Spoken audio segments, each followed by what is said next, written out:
See the screen if you can hear me. Sorry about the timing. I was getting everything ready here on the charts, and yeah, I thought I put 11 o'clock on my timing for the streaming, so just let me know as soon as you can see me in the comment section, and we'll be cracking on with Bitcoin, Ethereum, some altcoins. We'll be looking at the traditional stock market.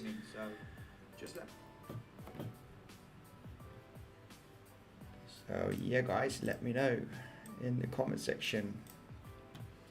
We'll wait for at least 30, 40 to come in. We'll be checking out Bitcoin, Ethereum. Ethereum managed just about to get below the 2050. It was our first target from the breakout of this ascending wedge. Hello, Van Fug, hello. I was supposed to go at 11 o'clock. Sorry about that, David. I got the timing wrong editing on the streaming for YouTube. Too busy shilling. PrimeXbt scam, Damien says. No, PrimeXbt is not a scam. Usually people say it's a scam when they lose money. But if you know how to trade and have risk management, it is one of the best trading platforms there is, actually. So yeah, PrimeXbt is not a scam.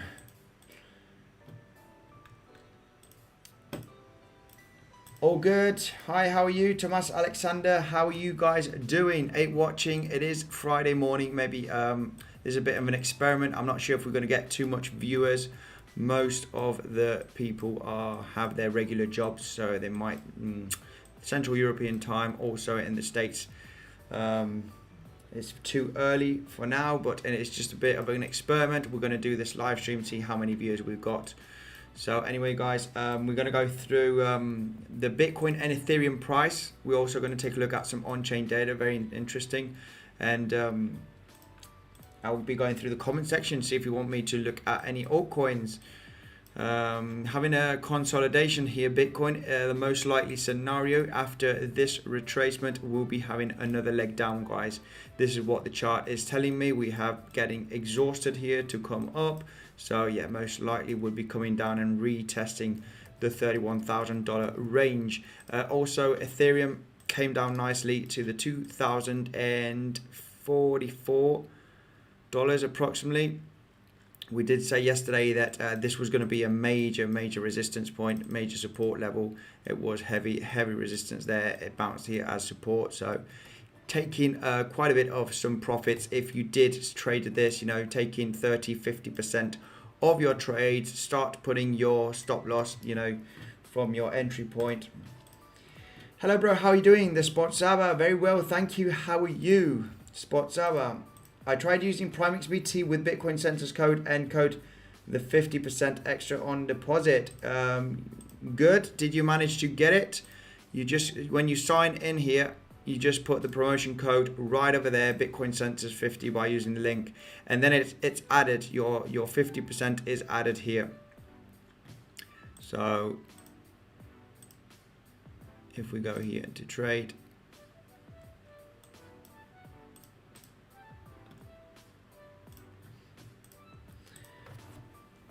GM Form Science, Petersburg, Florida. Hi Andy, happy to catch your stream. So a big weekend ahead. Do you think?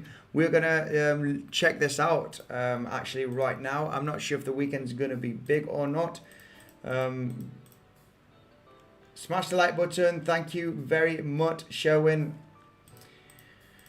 Should I buy Ethereum today or wait 1-2 days? Very good question. I mean, we might have another severe drop if this support level doesn't hold, okay? These targets usually come, all right, this is an ascending wedge. As you can see, we might get supported here for a bit, but then have the next leg down, guys. Remember, we are in a downtrend. I am hoping that this is going to have a reaction to the upside, but we got to be realistic here, guys. We're also trading it, so yeah, the most likely scenario, we got to be clear, guys. Even though I'm super bullish on Bitcoin, Ethereum in the mid-long run, you know, short term we're in a downtrend, so we need to take advantage of these situations. First, taking profit right over here, I do think we might get, you know, if we are lucky enough if we get a nice bounce here and come all the way to these levels, and then have, you know, I think we'll be coming down approximately to the $1,800 region. This is the target here from the wedge. So yeah, we'll be taking also a look at Bitcoin. And yeah, Bitcoin, I think we'll be having a consolidation and then having a leg down here for sure, in my opinion. We'll be taking a look at the 15-minute chart to see if we are forming a kind of bear flag formation. You know, we do have some decent volume on the 15-minute chart from this leg down over here. So yeah, I mean, this was an incredible short position over here, guys. We'll be going through, because my main strategy is volume and price action, guys. I do take some support levels, some patterns to help out the RSI, but mainly it's price action and volume. You're never going to see me with Bollinger Bands, you know, Ichimoku Cloud, Heikinashi candles and loads of EMAs on the chart. My main strategy is price action and volume, and I'm going to show you now where was a good entry point here on the Ethereum price on the 15-minute, just so you can get an idea and helping you out how to trade with price action and volume, guys. Okay, right, let me go quickly through the comments. Psyched, I made the start for the first time ever. Should I buy Ethereum today on 2 days? We do not know yet. If we manage to, I think we will have another severe dip, a cash. Okay, the technicals say it.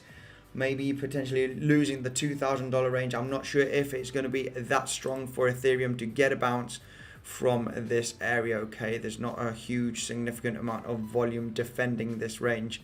So we might lose the $2,000 area coming down. Yeah, coming down almost to the 1,750, very possible. It is the measured move of this ascending wedge also, but we do not have too much volume. All right, we'll be checking out the 15-minute, 5-minute to see where the most powerful candles are. Yep, all worked. Can't withdraw it, but it definitely works. Yes, Steve, you cannot withdraw the bonus. The bonus is only to give you buying power. And if you do not know how to trade with margin, I got them because it's isolated, like PrimeXbt users and FMX and these other exchanges. But PrimeXbt uses margin trading. What does this mean? If you do not know, just a quick explanation is that you do not have a liquidation price. Your liquidation price is your equity. So the amount, if you got $1,000, your position can go minus $999. As soon as your position goes minus $1,001, your position is going to be automatically closed, because with your margin you can have a position open, or depending on how much you have in your equity. Okay, so if you have $10,000, you can have a huge position open and get up to minus 9,999, and that position will still be open. So this is how margin trading works. So that's why when you get 50%, in addition, it gives you buying power. So you can have a lot more range of your stop loss, and also when you are gaining, okay, if you're in a long position and you want to gain more, then obviously you have more capital. That's why your positions are bigger also. So I'm not sure that was. I do explain it in the tutorial. The link is in the description of PrimeXbt. You cannot withdraw the bonus. It is giving you buying power. So you know, the more money you have, the bigger positions you can make. So this is the whole point of the bonus, guys. I do try and say it in most of my videos. You cannot withdraw the bonus. It is for buying power. Can we see your TA on ADA, please? Yes, Tim Devine, we'll be taking a look at ADA as ZAP. First, I want to show you a quick look on the Ethereum price, because I have seen a major... Yeah, ADA did not manage to break the $1.50. We were talking about this here in the last couple of streams. And videos, well, not videos, mainly streams. The ADA price at $1.50 had been a massive resistance right over here. As you can see, we did have a couple of fake outs. We couldn't manage to get above the $1.50 right over here from this huge ascending triangle that we did at. We finally broke to the downside, and then we recovered and broke out. So Afterwards, eventually it did manage to hold very nicely as support from this bounce over here, right over there, as you can see. Then, like always, guys, we had the massive volatility going everywhere in between every single support and resistance. As soon as the market calmed down, we could see that it bounced here nicely from this major support range, the $1.4550. Now that we went below it, it was resistance. So it's going to have to take a lot of buying pressure to break above this box area. Okay, this is the $1.50. We've just been hovering around the $1.50, $1.45, $1.50. We are finally breaking down right now from these higher lows. So now, if we do lose this area right over here, it is going to be looking pretty ugly for ADA. I think a potential retest, at least, maybe to the $1.10 approximately, would be very, very likely, because we are losing this higher low momentum, and we have actually created, we can't get above this major resistance area because we do not have any volume. It seems like we've formed an ascending wedge here also, because we did manage to have a small fake out here from this major resistance at the $1.50, and it seems like that we have created like an ascending wedge, as you can see here, creating higher highs over here, and yeah, finally just losing it here from this support level. So can we, if most likely scenario from this would be breaking this higher low over here. If this higher low at the $1.28 we lose it, I think it is very, very likely that we might have a test here down the $1.10, which is this major support range. But if we are lucky enough, we'll get supported from, if I zoom in here on the 4-hourly chart, we have this massive green candle over here with this huge amount of volume. So this is going to be a barrier. This is definitely going to work out as support. So on the 4-hourly chart, if we count the wick all the way to the base, okay, there is some volume here. There is, most volume for the last couple of months. The most volume has been here, where we have the 24th of May. So yeah, the highest volume since the 24th of May is this one here on the 22nd of June on Cardano. So if we are lucky, we might get a massive bounce. I'm just going to get the wick here and the base of the candle, because candles with this amount of volume, it is very, very likely that we are going to get some kind of support. So if we do lose the $1.28, I think $1.18 should be holding nicely. We've got this candle here with this volume. So we might get some kind of support here, and maybe finally breaking down. Ascending wedge, very, very likely that we are going to come lower, but not too much volume. Also, this is the thing. Let's take a quick look at the 15-minute chart to see this downtrend. There is some volume, but not too much price action. So the trend is down, guys. We got to say that the trend is down. We did break out from this major resistance from this downtrend on 88, breaking the resistance of these lower highs, as you can see here on the chart. Okay, we have the all-time high right over here, this lower high, lower high, lower high, finally breaking out from this trend. So yeah, we were creating higher lows, and we're finally losing this lower higher lows structure that we've created, this kind of ascending wedge. So yeah, it is likely that we are going to have a drop from here. My XRP got liquidated today while I was sleeping. Bad to hear that, Praven.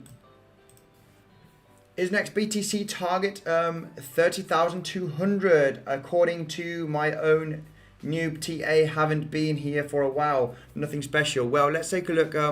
If you see this as a symmetrical triangle, okay, potentially the target would be coming all the way, but I usually exit when we have too much resistance and support range levels. About the $30,000 range. Above the $30,000.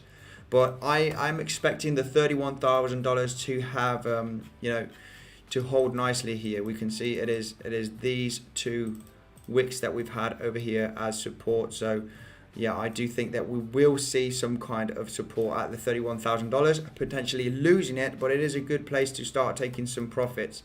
Guys, you can see here that it is pretty obvious that the bulls are absolutely losing the small momentum that they were having, you know, finally crashing here. The most likely scenario here is getting a recovery if we are lucky enough, and then finally dropping down again. Okay, so yeah, $31,000 range is a good area to start taking some profits. Buy Shiba. No, I don't buy Shiba. I don't buy Dogecoin. But yeah, Shiba was like it does look like it's kind of in an accumulation phase, if you want to call it that way. After this severe drop, it is just going sideways. So it has found a base. It has found a base. It is a meme coin. I'm not buying any of this. I'm not going to tell anyone to buy it. But it looks like we've found a base. So usually when we have these severe drops, you know, from a bubble pop, and you find a base, yeah, maybe the most likely scenario would be start popping up at some point. Okay, we have found a strong base here on Shiba, you know. So yeah, that's my take on Shiba. Not too much TA on Shiba or Doge. Very volatile, very manipulative. Hey Andy, thanks for the great work. Looking forward to you perspective in these kind of strange times in the market. Cheers. Thank you, MB Gmail. Thank you very much. Yeah, I mean, we've got to be pretty strict here. I am an extreme bull in Bitcoin and crypto, Ethereum also, but we are in a downtrend, guys. It is, you know, some messy times. We got to take advantage. If you have some spare dollars on a side on different exchanges, you know, we need to take advantage of these drops. We did talk about this ascending wedge breakout, you know, very likely to get a kind of bounce around the $2,050 range mentioned on yesterday's video. Okay, good point to take some profits. And we need to take advantage of these short trades. Okay, I am an extreme bull. I don't usually short.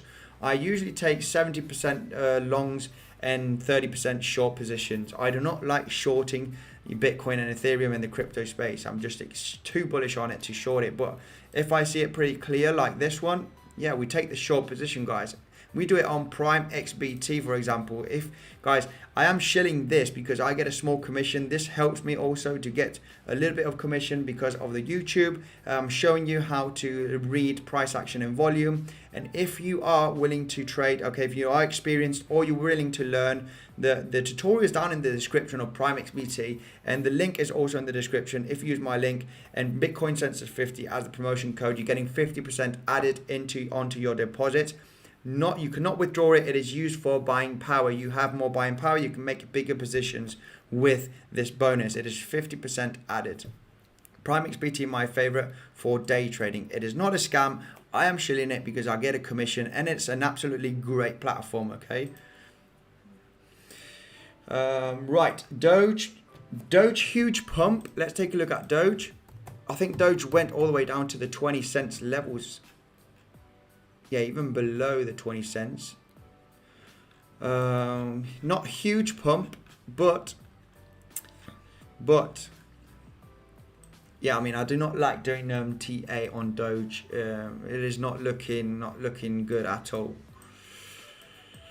It's not looking too good. We need to see a little bit more price action for Doge. I mean, I've been saying that the 30 cents level is one of the most important levels for Doge. It's been where we've been here around this range, 30 cents. Once we broke it here, we lost it. Then eventually getting above the 30 cents was struggling. As soon as we get above 30 cents, it is going to start looking bullish in the short term for Doge. But meanwhile, you know, we're still in a clear downtrend.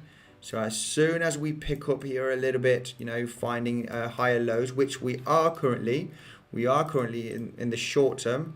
We have a higher low here, getting a bit of a pump with some volume. But yeah, not too reliable yet, Doge. This spot Sarah, all good here. Love from India. Please analyze ICP for me as I am looking to buy it for a long term. Absolutely great. Let's take a look at ICP, Internet Computer. I haven't checked out this project yet myself. There was quite a bit of hype a couple of months back on this project. We are just about getting here. Guys, remember, there is some selling pressure. This is the bad thing. Let's take a look at the 1 hourly.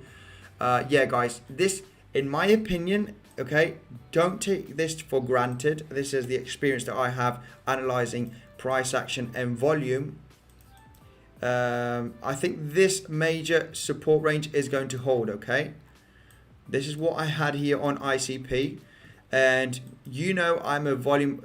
We're going to check Ethereum just so you can understand price action and volume and how to enter and exit most of the trades. But here on ICP, and it doesn't always work, okay? It's probabilities. It works 70-75% of the times. But checking out the 4 hourly chart here for ICP, we can see, you know, this after this huge downtrend, okay, let's be pretty clear. After this huge downtrend, we suddenly saw a bottom formation right over here. And we saw it with this huge amount of volume, this pump. So this means, yeah, there are some investors or whales or whatever that don't want the ICP price to go below the $25 range, $28 range. So yeah, we've had a huge amount of buying pressure right over here on ICP. And yeah, what we can expect from here, we've had the massive pump rally, okay, and then eventually here we've had a kind of ABC correction over here, okay? When you see the correction with this volume, we are seeing some volume now, but checking out the 15-minute, it is buying pressure. They are stopping the price to go below this level. This is a buy here, in my opinion, not financial advice, but yeah, we must be at the 62% golden pocket of the Fibonacci retracement here. About round about the golden pocket.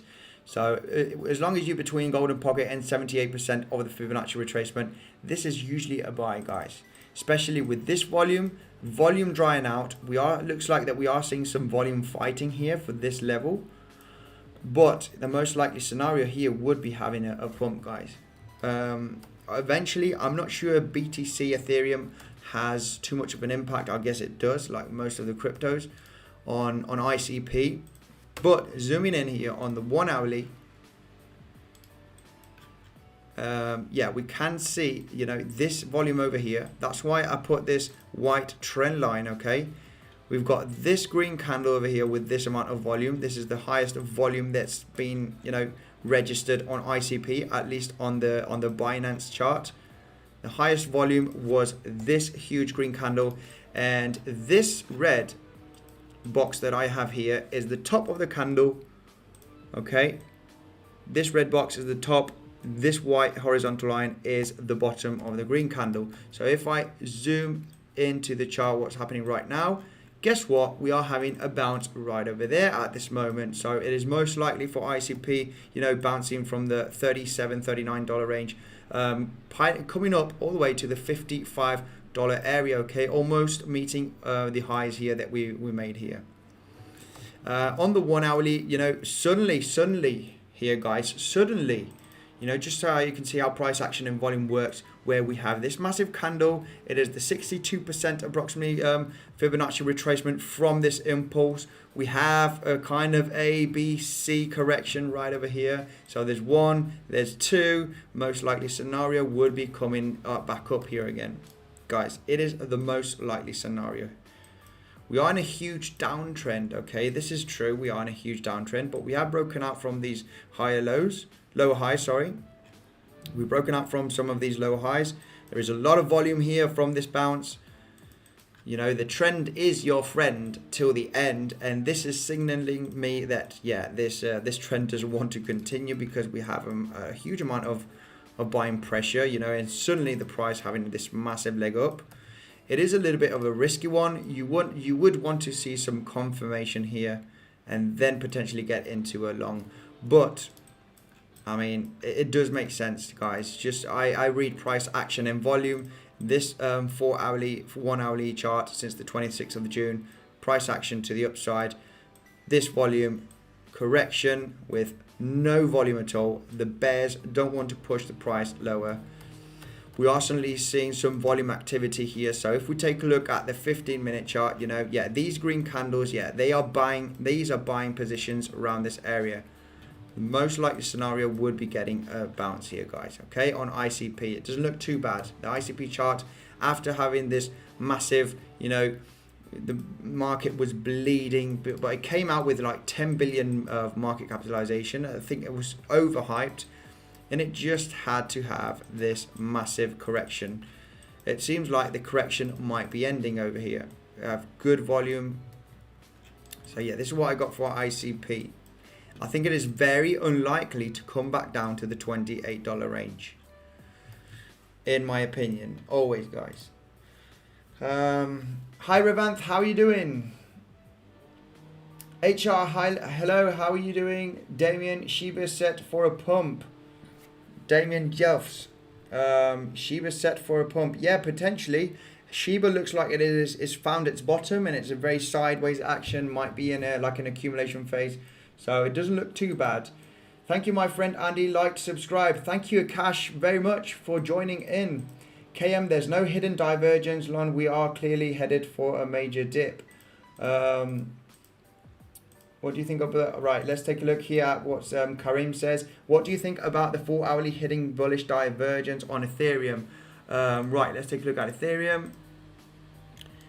Ethereum hitting bullish divergence on the 4 hourly chart.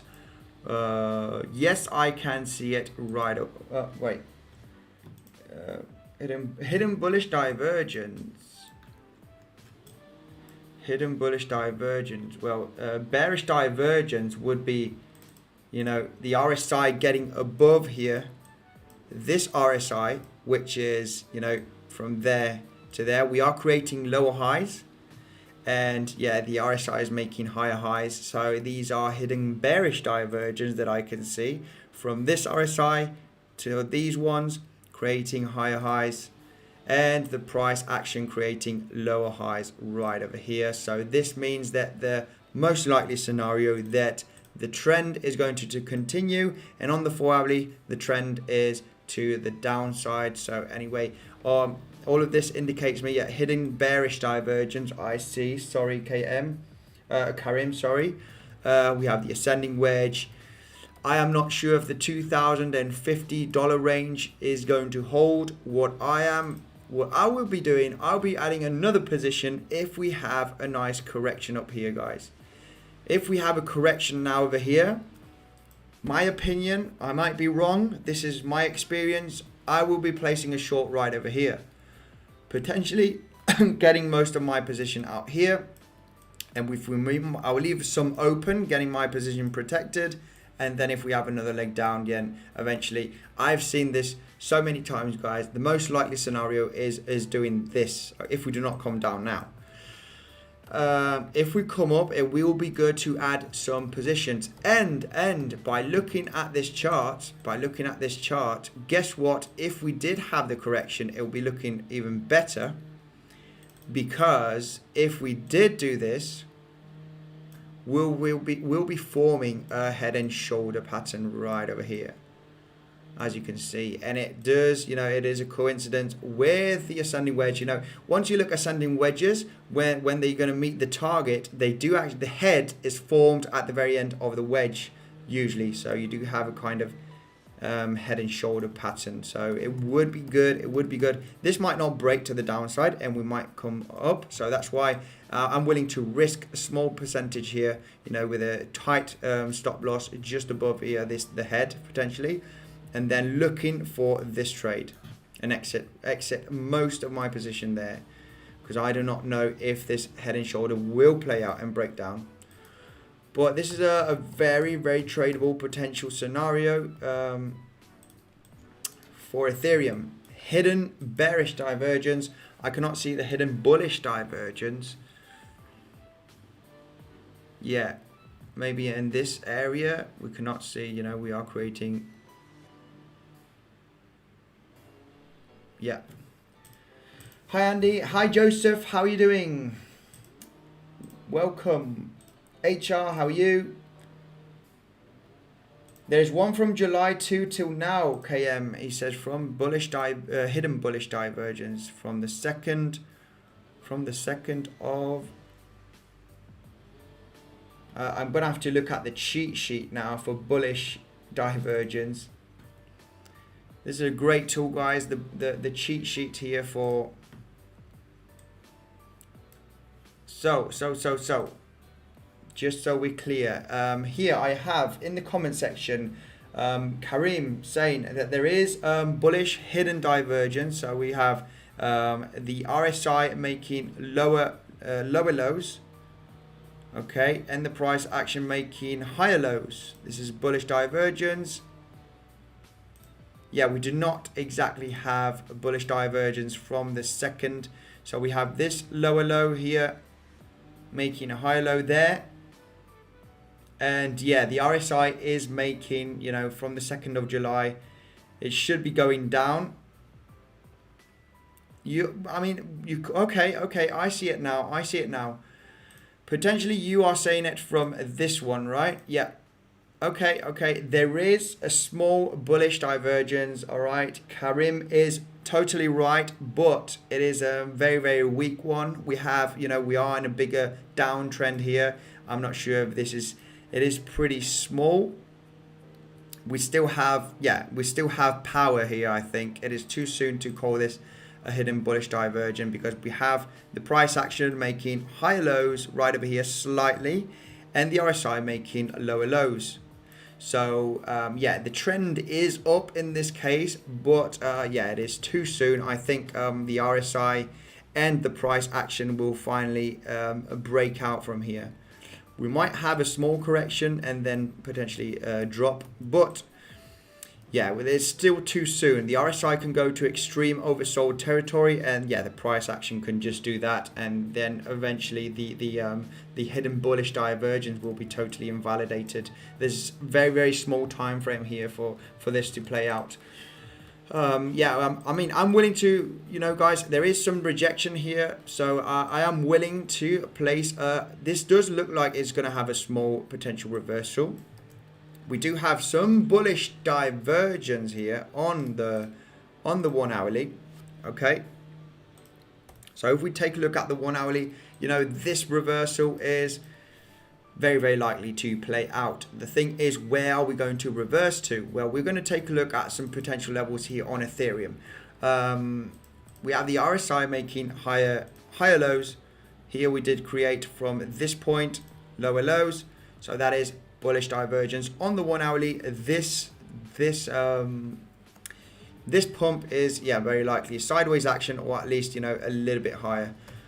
Where would I think that we are going to arrive? Well, looking at the volume, potentially we are going to get stopped right over here. This is where we have the most volume here from this red candle. And yeah, I think we are going to get potentially rejected from here. I might be entering some short positions as soon as we have this pullback over here. I do not think my stop loss will be at, you know, potentially on top of this. Maybe even behind this red candle will be enough. And yeah, I do think Ethereum is just by looking at the chart is poised for a drop here. The bullish price action has loosed steam. We also had these bearish divergence right over there. So yeah, the price was making higher highs, RSI making lower highs. If we correct from here, shorting per opportunity. We want to get into the best position. Remember, guys, you do not want to FOMO in. You do not want to short here, because then the price will do that. And then you'll think, oh, why did I do it? Just wait for the price to come to you. And if the price doesn't come to you, there's more there's more chances to get a trade in the near future. There's opportunities every single day. So wait for the price to come to you, wait it to exhaust, and then enter and exit.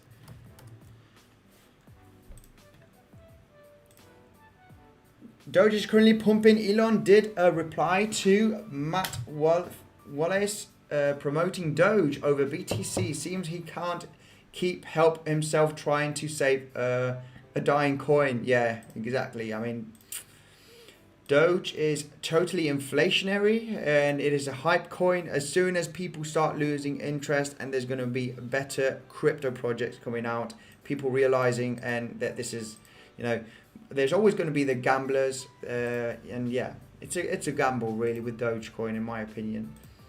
I think Ethereum is it's not a gamble. It's just, you need to dollar cost average for the future. It will be here in the next coming years, and I think the price will be above $10,000 for Ethereum, especially once a proof of stake comes out. Most of the fees going to get burnt. The rewards for miners are going to get much lower. So yeah, definitely going to have a price impact in the future, Ethereum.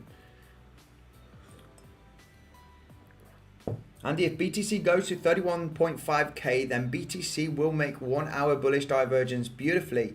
All right, let's take a look at this on the 1 hourly.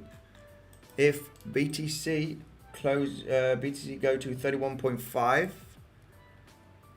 yeah, exactly. Yeah, I do see it very much so.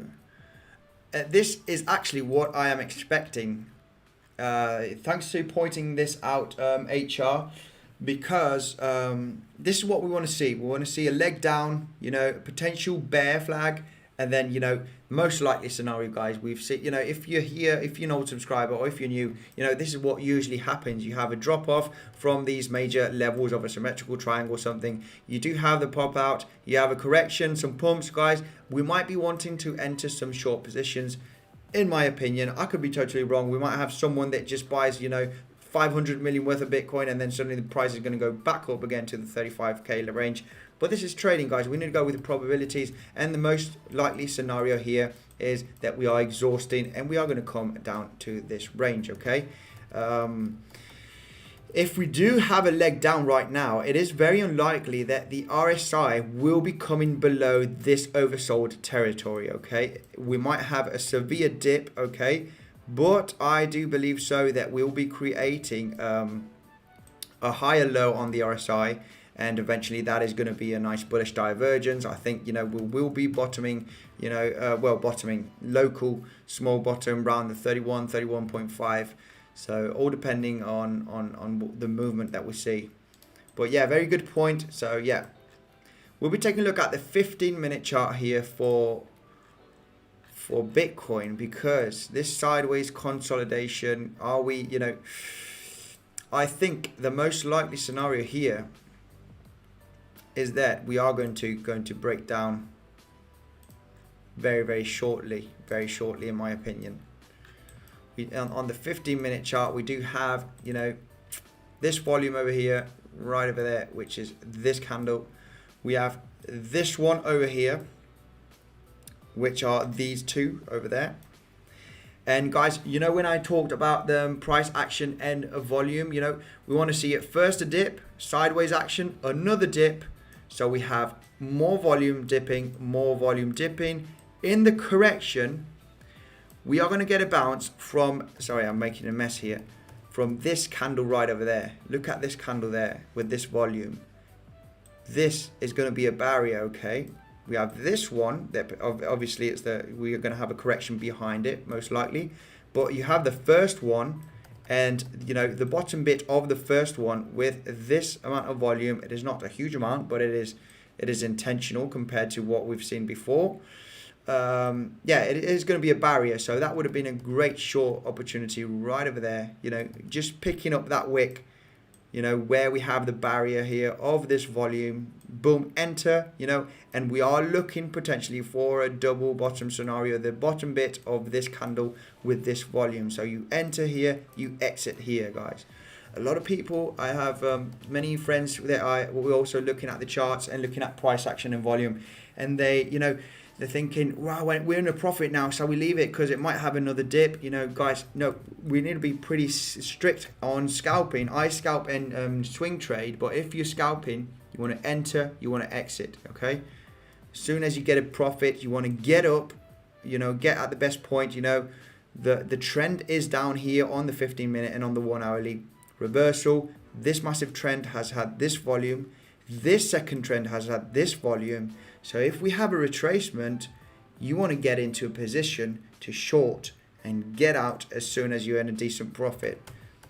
Simple, easy price action and volume. Who is winning? Who is winning?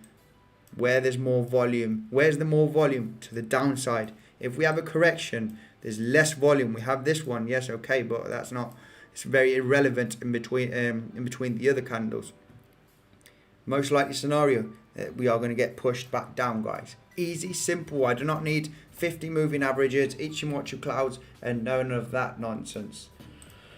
Can you please explain how PrimeXbt bonus works? Can you withdraw the bonus, or how does it work? Rajat, you cannot withdraw the bonus. You can only use it as buying power. I do explain it also in the tutorial. I have a 40-minute tutorial down in the description also, so you can check it out and know how to trade with margin. It is a little bit different than isolated trading. Isolated trading is like Bybit, Femex. PrimeXbt uses margin trading. It is great. I love margin trading. What it does is you can create big position, and your liquidation price is your equity. So if you have $1,000 in PrimeXbt and you have $500, which is your bonus on top of that, which is the 50%. So you have 1,500 total equity. You can use your margin. You can add up to your margin so you can create bigger positions with your money, and your stop loss, your liquidation price is $1,500. So your position, you can open several positions, but as soon as you are at minus $1,500, which is your total equity with your bonus, then all of your positions are closed. So that's why you have to have risk management. So your position can go down to 1,300 and your position will still be open. Also to the upside, same thing, you can create bigger positions so you can have that space of liquidation. So your gains, once you go to the upside or to the downside, if you're buying or shorting, then they are bigger because you've been added bonus to your buying position. You cannot withdraw the bonus. Eventually not, guys. If not, everybody would do this. You cannot deposit $10,000, get $5,000 bonus and withdraw those $5,000. It is to add to your buying power. When you're trading, the more capital you have, the more gains you can make. You can also lose more, but at least you have a bonus. You won't be losing your entire capital. You'll be losing your capital and the bonus. But that's why, guys, be careful. Look at the tutorial. I do explain how margin trading works in the tutorial in the description. So yeah, make sure to check it out, guys. Very important for you guys to realize how it works. I have a 40-minute tutorial and I tell you all about it there. So make sure to check it out. I show you how I explain it and how the bonus works on PrimeXbt. So any questions, let me know. I am happy enough to help you out. Take Doge, it's up due to Elon's tweet. What did Elon Musk tweet? Let's check it out. Let's check out what Elon tweeted, and let's take a look at also at Dogecoin. It did have a small pump, gaslit by gaslight, maybe the movie Gaslit. When did he tweet? When did he tweet? Maybe that movie Gaslit was all. Tropic Thunder is good. Yeah, no tweet here on Elon Musk about Dogecoin, but let's take a look at Doge here on the chart. And yeah, we could see that. I mean, guys, if we zoom out here, it is not such a big deal about this pump. But we have created, a local higher low right over here, which is okay. It doesn't look too bad, but we are in a clear downtrend right at this point.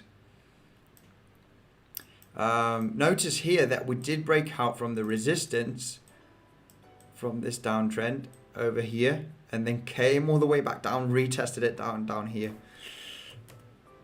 I think 30 cents for Doge is the most important level to start becoming bullish in the short term. It is too soon. It is too soon. Let's check out the 1 hourly. Has this been a decent pump? There has been some volume, but yeah. Not too much. Not something too special. People buying Doge shouldn't be thinking it as a souvenir. Buy it because you love that cute dog, not to make huge money. Loving it even it goes to zero. Says nothing special. Short-term bump for Doge. I would be certain scalpers will get a little something. FOMOs will lose out. Yeah, absolutely right. I am Stratbook. Andy, I'm thinking about a long at Ethereum, 1,970, Fibonacci from 1,700 to 2,400. If I see a bounce. Let's take a look at this because this could also potentially work. Let's take a look. Fibonacci extension from this. It might make sense. Okay, Bartos. Let's take a look here at. The thing is, the volume is not incredible here. That's the bad thing about this. You know, we do see there. If we take a look at the 1 hourly, there is buying pressure right down here. Okay, so there, you know, we saw the selling pressure, the volume right there, coming all the way down here. Then we saw these kind of volumes, you know, getting ready for the reversal. It's very, very difficult. We have to stick with the trend. The trend is down. But what I want to take a look here on Ethereum is a couple of things. I do get you, Bartos, with this being the low here, the high, and yeah, potentially getting a bounce around this area. We did mention this also. I'm not sure if it was yesterday or before yesterday, about this breakout from this ascending wedge, potentially getting a bounce around the $2,000 region. Just below that at 1,970 is the golden pocket.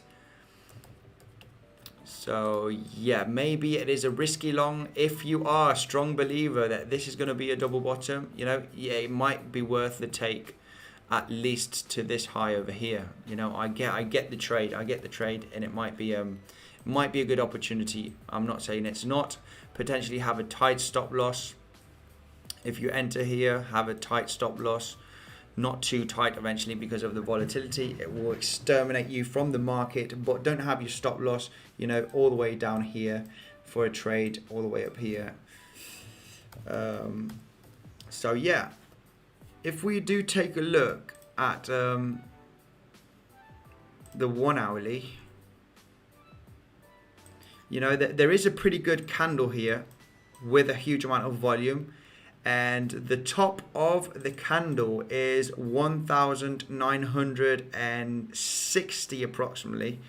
So yeah, we have this volume with this candle.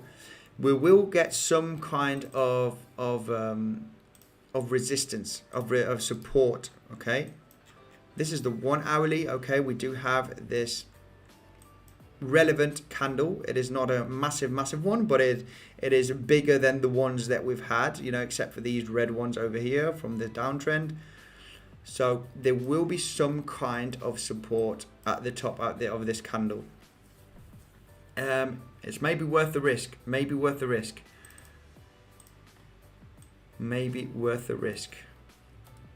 But if we do come over here and get up here and get rejected, yeah, we will be forming a head and shoulder pattern here in the short term.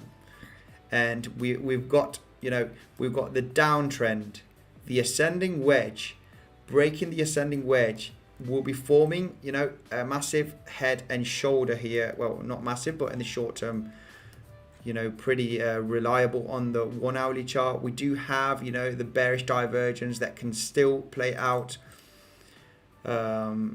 Still have more power to the downside. We went to the oversold territory. So oversold territory, we might get a nice pump over here and then start creating some bullish divergence once we have the next drop here, potentially creating higher lows on the RSI. I am willing to short this if we do have a pump. If we break down from here, it might be a risky long. You could take it. We could take it. We were talking about this being a huge double bottom scenario. We are still, in the accumulation phase. I'm bullish. I do not think we are in redistribution. I do not think we're going down to 25k levels, especially if JP Morgan says it. No way I'm thinking that. Whatever JP Morgan says, I'm going to think the opposite. So, you have great style and delivery. Only best by your excellent. Thank you very much, Tony, for your excellent TA. Tony, thank you very much. I am Starbuck. Elon is so annoying. I actually have joined a Telegram chat room which notifies me every time he tweets or replies on Twitter. Yo, bro, can you check VeChain? Let's take a look at VeChain. Altcoins were, a lot of them were just about getting above some major resistance. We potentially got some fake outs, and yeah, well, VeChain did not manage to hold this support that we were talking about in the last stream or two, because I always get VeChain out. We finally broke out from these higher lows over here. We did not manage to break out from this major resistance point, as you can see, which is the 0.095 right over there. We had an attempt. We did not manage to get above. Now these higher lows started to fail. We did talk about, guys, if we lose this higher low over here, because this could easily be a fake out still, because technically there is a nice consolidation here from these higher lows, so it could have a nice round bottom and then bounce up. But if we lost this area, I did say that it is most likely to come down to this next major support range over here, which is at the 0.075 cents. We are currently now at 0.074. So we did lose this support range over here. We did create, two bottoms, guys, and I said if we lose it, very likely that we will drop to this range. Right, let's zoom out here on VeChain a little bit to see what's going on. Guys, it is not looking good. We are losing the chance. We are losing the chance of this potential, super big double bottom formation. But we are consistently creating lower highs, guys, and this is only telling me that we are forming like a huge descending triangle kind of pattern, okay, like this. This is extremely bearish, guys. It is extremely bearish. I gotta say, we're not, every time we are creating higher lows in the short term, we're just failing every single time here. Higher lows, higher lows, higher lows, we fail. Come down, higher lows, higher lows, higher lows, we fail. We are in this huge downtrend. Guys, it is looking bearish. I'm getting worried now. Now, I think a multi-monthly bear market sideways downside. Bitcoin can go to 25k. I think 24k is the ultimate bottom. It's got to be, guys. It's got to be. So yeah, VeChain is not looking too good. We should be breaking out, to start becoming bullish, get above nicely the 10 cents range. Just below the 10 cents, we do have this major resistance. It's been major support right over here. If you check out the charts, we have this massive wick. Okay, this is absolutely crazy. This wick is insane. In less than a day, from the 19th of May, VeChain, dropped more than. I don't know how much was that, but it was an absolutely insane drop. VeChain from its high all the way to its low, 82%, guys. 82%. And usually in bear markets, altcoins do get to 95% of their value. So it wasn't far off. It wasn't far off only in less than a month. I have 5% of VeChain in my portfolio. I do believe so. I'm in some different news channels of VeChain as well. It's an insane project, supply chain. It does, but who knows? Do we really need a cryptocurrency for supply chain?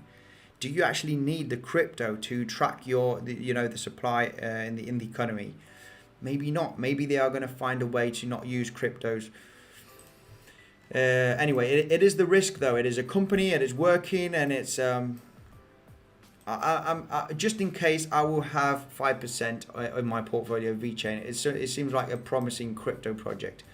Short-term analysis, guys, we are in a downtrend. This is for my man Karim. You know, clear downtrend. Every time we create high lows, we are failing. So not looking too good. We want to get above 10 cents, okay? 10 cents, and then we'll start to be looking for a potential trend reversal. You know, so yeah, this is what I got for VeChain. Let's take a look at, I bought a bit of Doge just to own it, not to earn from it. That Doge is just cute. Yeah, if you like the cryptocurrency, that is fine, like a collectible. I am Starbuck, nothing special, just a potato, same. Just I can tell people I have Doge. My initial investment is down 45% though. Right, let's go through the comments. Bernard, thank you for joining in. Smash up the like button. Thank you for your support. Andy, what is your perspective on stablecoin levels being very high overall? I heard both bullish and bearish takes on that. Well, very good question. Perspective on stablecoins levels being very high overall. Well, I mean, the thing is about stablecoins, eventually, if there is a huge amount of demand, if a lot of people are going to sell cryptos and buy stablecoins, guys, USDT went down to 70 cents in the bear market of 2018, okay? So be careful, guys. We also with the stable coins. I prefer USDC. I have most USDC than USDT. Obviously, I do have USDT on trading platforms and obviously on the sidelines because it's always good to diversify on stable coins. But stable coins are not that stable in a massive bearish, you know, panicking market. I saw USDT go down to 70 cents in the 2018 bear market, and you can actually see it on the chart. This is the thing, you know, eventually if you are in a massive bear market, you don't panic and you change it. Eventually that stable coin will have to come back to $1. The same is when there's a huge amount of demand now on cryptocurrencies, and there's not too much stable coins out there. Everybody's buying cryptos with the stable coins. Eventually that can go up to $1.10, $1.15, but eventually it will come back down to $1 with time as soon as the market stabilizes. When we have, yeah, I think it was right over here, when we did have this massive dip, okay, for on the 19th, on the 23rd, they were super volatile. I think, yeah, it went down to 90 cents approximately, USDT. You can actually check it out on CoinGecko or VeChain. Just checked out VeChain right now. Hi Andy, I'm short in BTC and Ethereum since yesterday. I didn't take profit at $2,050. As you said yesterday, went all the way back up and now down again. Still on the trade on profit. Thank you. You're welcome. Yes, that was a very emotional Mariella saying, yeah, up, down, profit, not too much profit.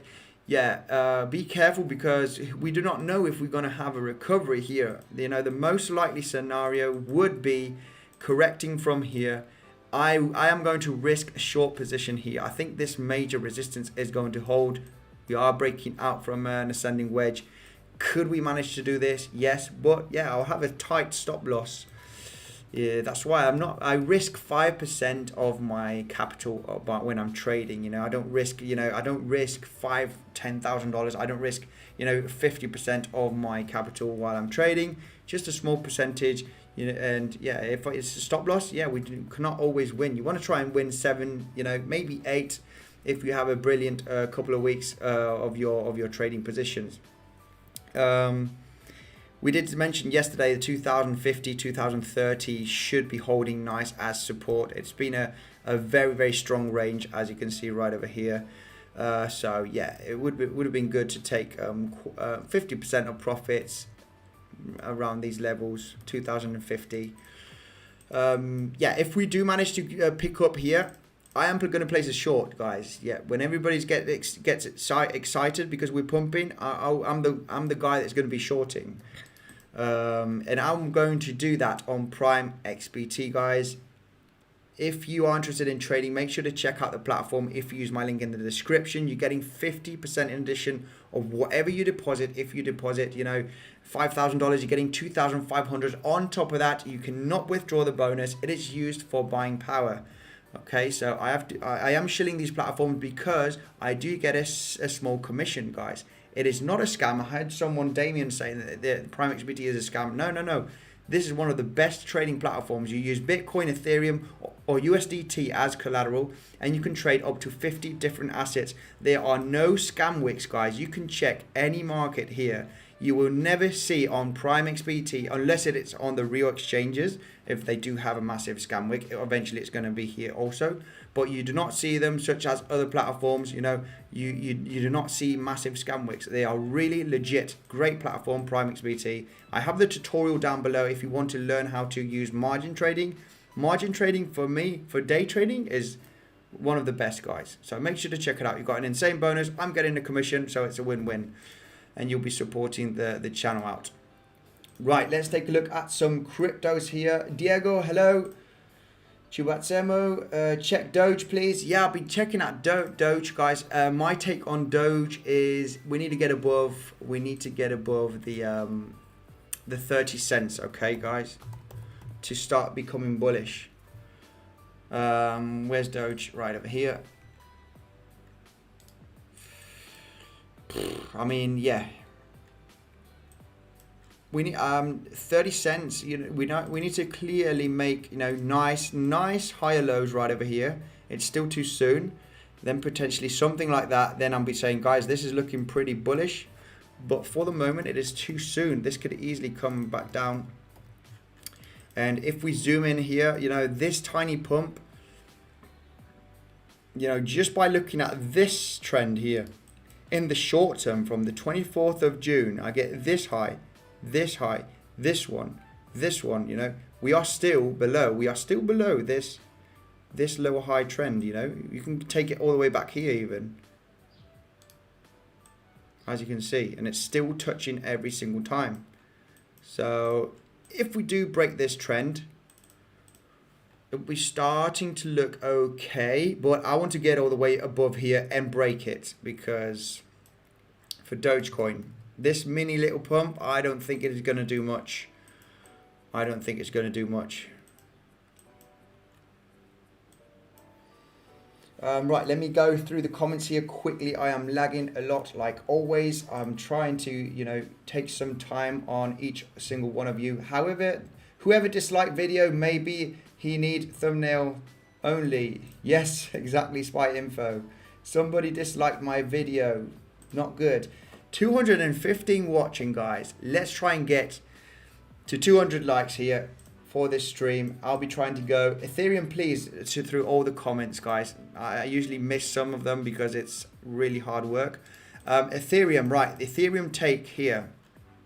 My Ethereum take is, let's hope we are going to get a recovery to potentially enter another trade, okay? Usually the market might give you a second chance to enter on in a trade, and the second chance is when we have a massive pump, okay, right over here.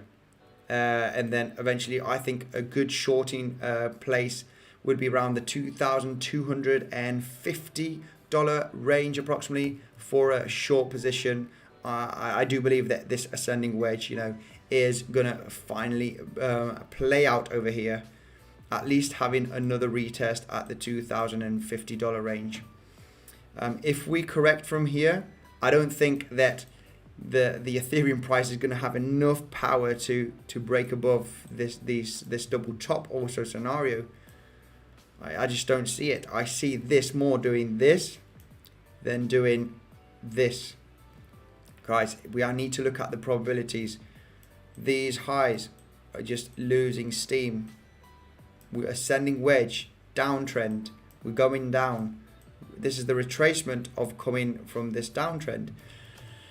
Is probabilities, guys. If the market will let us, we're going to have a nice entry point around the $2,250 for a short position. I do have this resistance because if we go to the 15-minute chart, I'm not sure if this volume is going to let us get above this range. This was mentioned yesterday.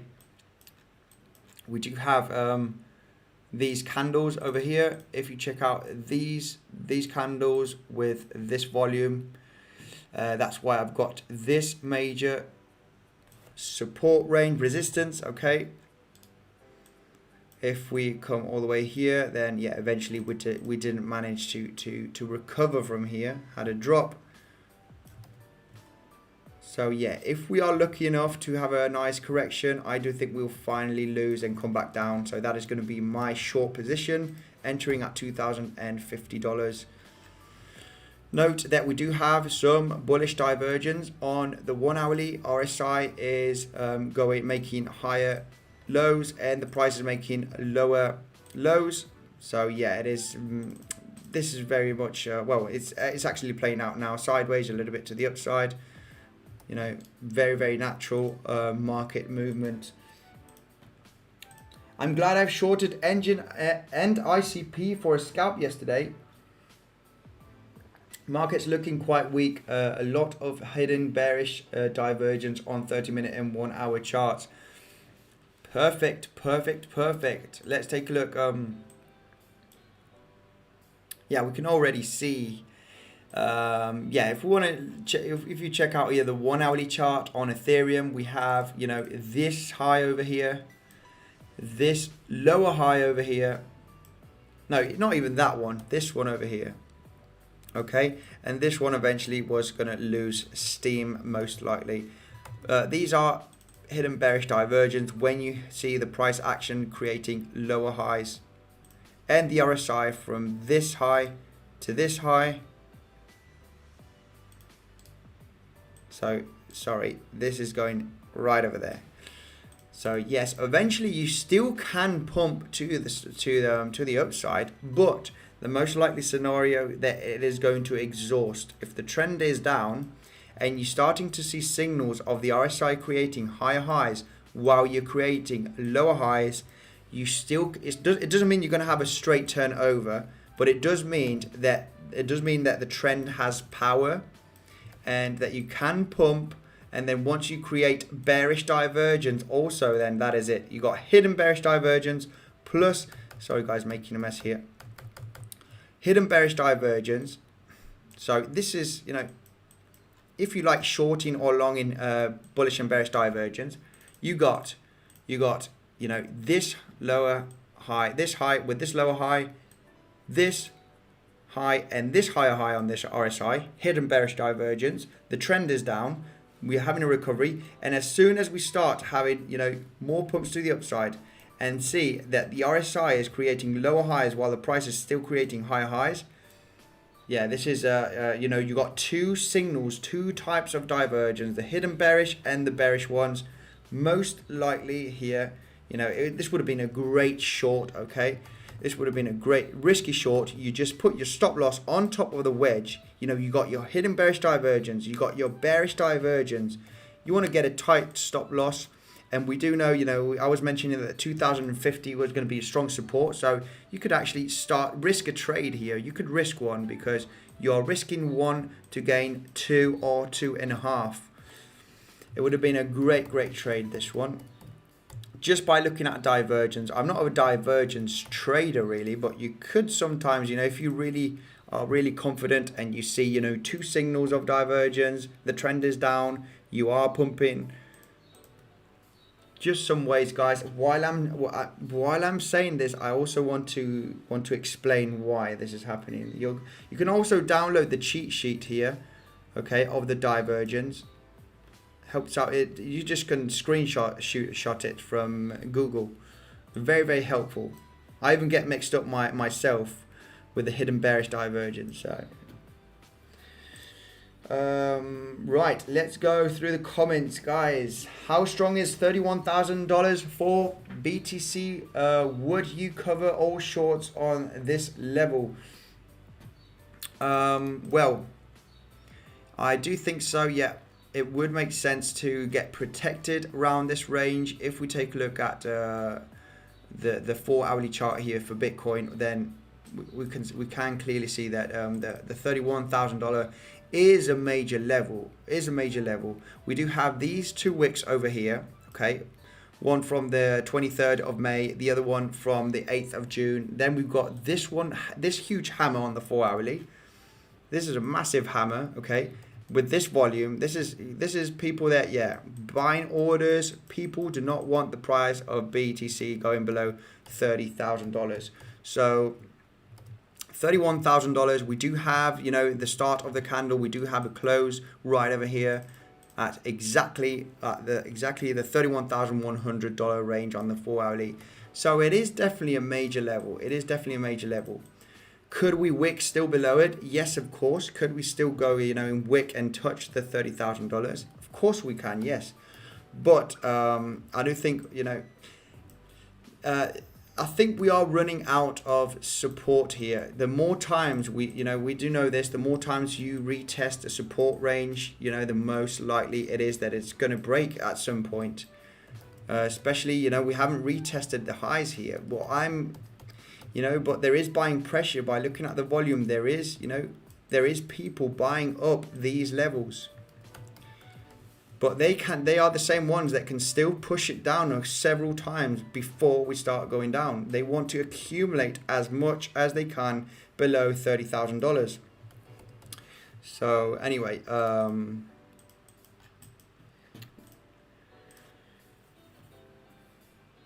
how can Titan Swap be so bullish when others are having severe dumps? Let's take a look at Titan Swap.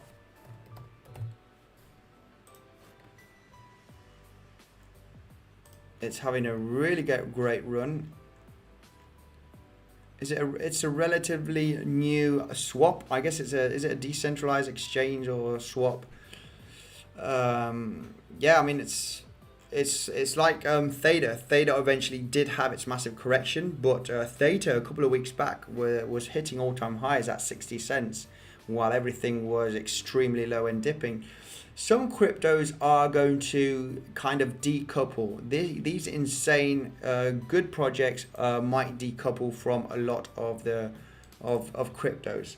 I think Theta Network and T-Fuel at some point, you know, they are going to have, it's going to be its own thing. It's going to be like a stock. It's going to be like a stock. It's going to be like a company, because it has such a bright future, Theta Network, that I think it won't be a crypto. It won't be a shitcoin. Excuse my my language, but Theta Network is going to do extremely well. I'm not going to guarantee. Nothing is guaranteed in the markets, but it is such a big project. Ideal and SEPA suspended on Binance. Binance are having extreme problems. I've never been bullish.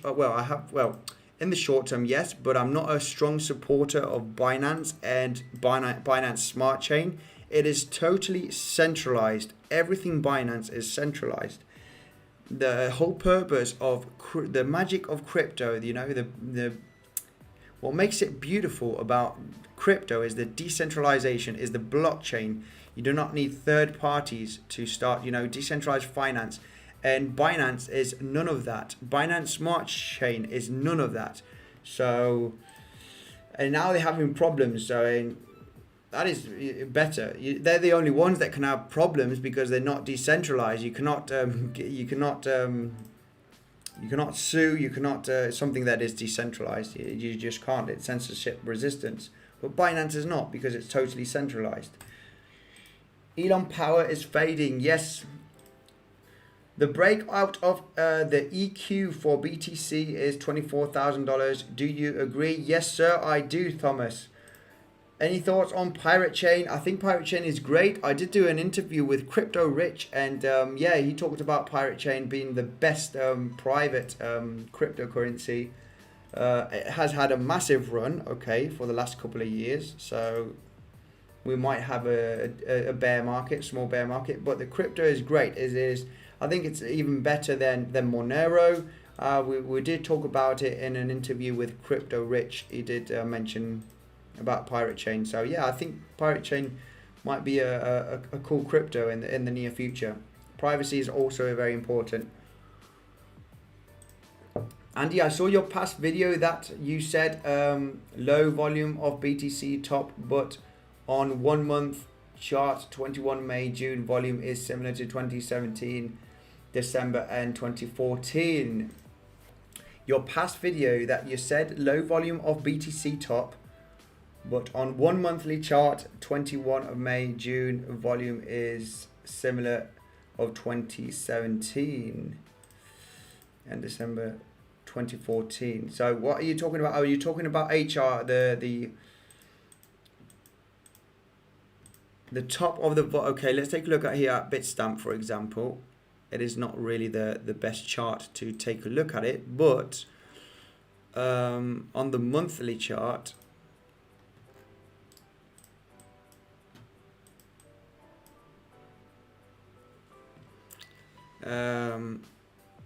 yeah, I'm not sure what you're meaning.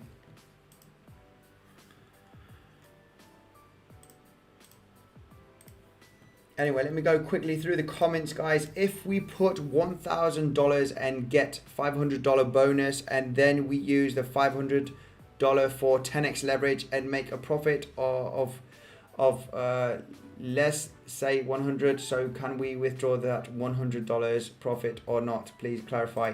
Yes, Rajat. It doesn't work with leverage. It works with margin trading. I explain how margin trading works on the PrimeXbt tutorial. You do not use 10x, 25x. It is not isolated.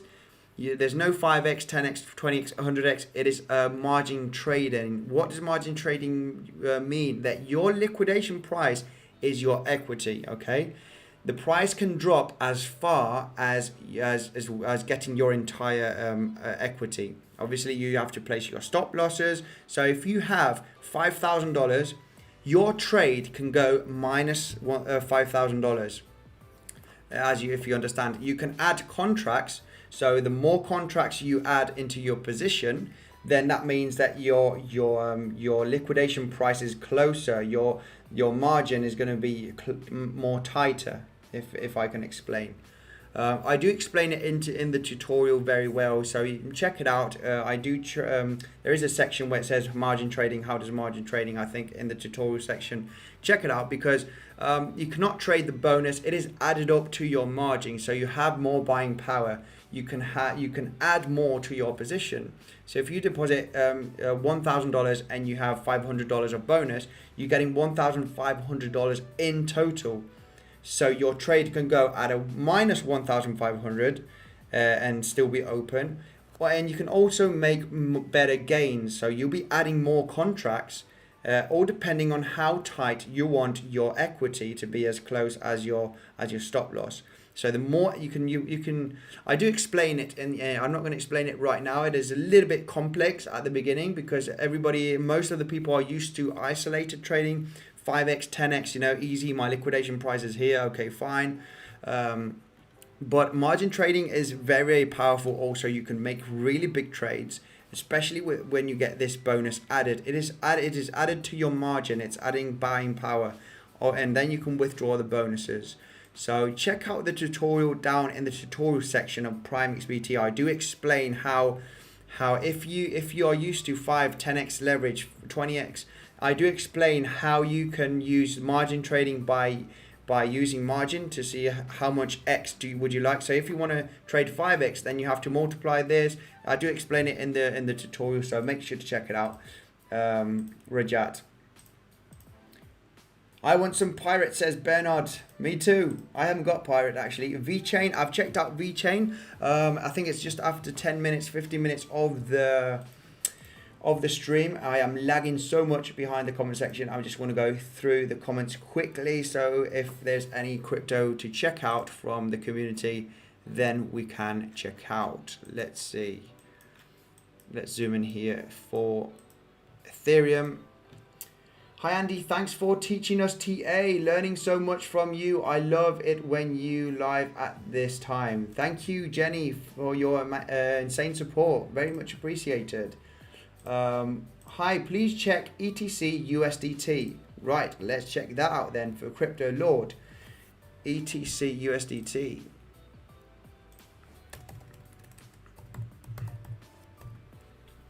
Right. ETC USDT. I guess I can check it out with US dollar also. It's got to be the same thing, because I actually have done some charting, a little bit of support and resistance on this crypto, because it's been a favorite of the community. Let me extend this.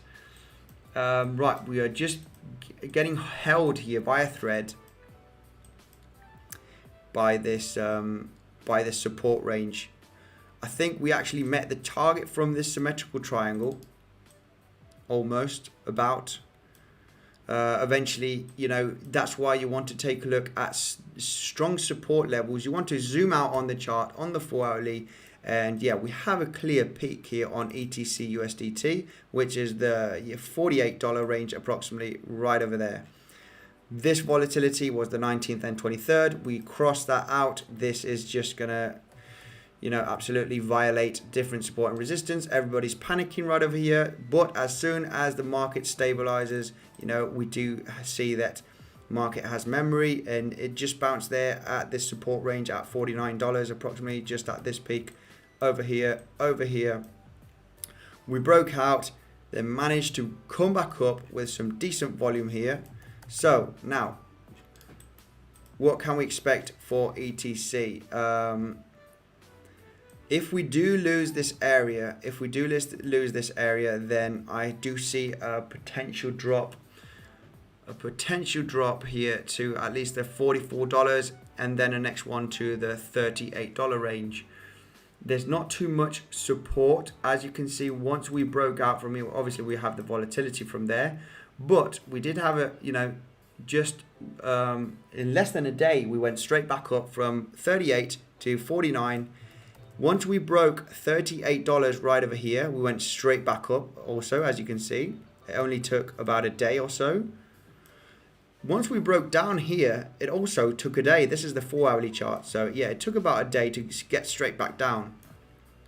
There is not too much $49 just by looking at the charts, because if you saw stops like this, like this action, once you break it, then you have some stops, and then back down, stops, it is pretty fast once they go in between $38 and $49 approximately. So it would make sense that if we lose the $47 range here, then we would have a severe drop down to these levels. The only thing is that we do have a peak right over there. I don't think it will have it won't be very relevant, because there's not too much volume from this peak. I don't think we'll actually stop there. I think it will pierce it through pretty easily. So if we lose now this wick over here, let's take a look at the 1-hourly, because there has been some buying power. We did have this red candle with this volume on the 1-hourly, and then eventually we've got this one with this volume. So there's more volume to the upside. There is a chance that the $48 range is going to hold nicely right over here. This volume is buying power. They are stopping here the price to go below these levels. Most likely scenario, in my opinion, is we'll be getting some kind of bounce here. We might see a little bit of volatility, a couple of wicks to the downside, but the most likely scenario would be coming back up. This is like a clear ABC correction from an impulse. We have the impulse starting from this correction all the way up here, and then we have like an ABC correction right over there. Let me just get the Fibonacci extension and just check out. Yeah, guys, if you Fibonacci extension is always good for an ABC correction from a huge impulse with good volume. Fibonacci extension, if this from the top is an A, B, and then this can give you approximately the C correction, and if you zoom in here, you can actually see that you are getting stopped here at the 100% of the Fibonacci extension tool. So this is a very good tool to detect the ABC correction. How can you detect it? Well, once you have the A correction and then the B starts to fizzle down, then obviously that's the top, that's another lower high, so then that's an A, that's an B, and then with the Fibonacci extension you can see potentially where the C can end. Also by checking out some different support levels like this one that we've had here. So a stop around that area was very likely, and we actually did stop there. Now, if you ask me, I think that we are going to have a pump from here. Why do I say that? Because we have broken out from this major resistance point. It is the time to start buying. We want to buy when it corrects, and you want to sell when we pump high, guys. It is pretty simple, but it's very difficult to apply with your emotions. Now, if we get the Fibonacci retracement from this low all the way to this high, we exactly touch the golden pocket also. Very, it's a big coincidence. We've got the golden pocket right over there. This is 4 hourly technical analysis, short term. So we just hit the golden pocket over the Fibonacci retracement tool. We just wicked down there. If you ask me, with my experience, when we see this volume having this pump, we've got this resistance that we broke out turning into support. I mean, all depending on Bitcoin and Ethereum, if they're going to have a severe drop, we might lose this area. We are in a bearish trend, but if you ask me, the most likely scenario would be getting a bounce here to at least these highs at about the $60 range. So from $50, where we are currently at below $50, I think a $60 retest is very, very likely. But obviously, all depending on Bitcoin, you have to zoom out sometimes. And yeah, zooming out, we are in a downtrend, even though Ethereum Classic is looking pretty bullish. It is looking pretty bullish. So yeah, that's my take. If we do lose this area, if you wanted to enter a trade here, you could have a very tight stop loss. Can have a tight stop loss, and you are risking this to gain, you're risking 1 to gain 2 basically. So yeah, Dogecoin pumping. Yeah, it's pumping, but if you zoom out, it is not such a big pump. It's getting corrected back down. If we zoom out, where is Doge? How is Doge pumping? I cannot see it. If we take a look at the 1 hourly zoom in, yeah, we have had, what is it, a 3% pump or so. Oh, it's 10% pump from its. Yeah, it's not too bad. But yeah, on Dogecoin, we are in a clear downtrend, guys. Clear downtrend still. From these lower highs. If we manage to break out from here, then we'll be starting to look okay for Doge.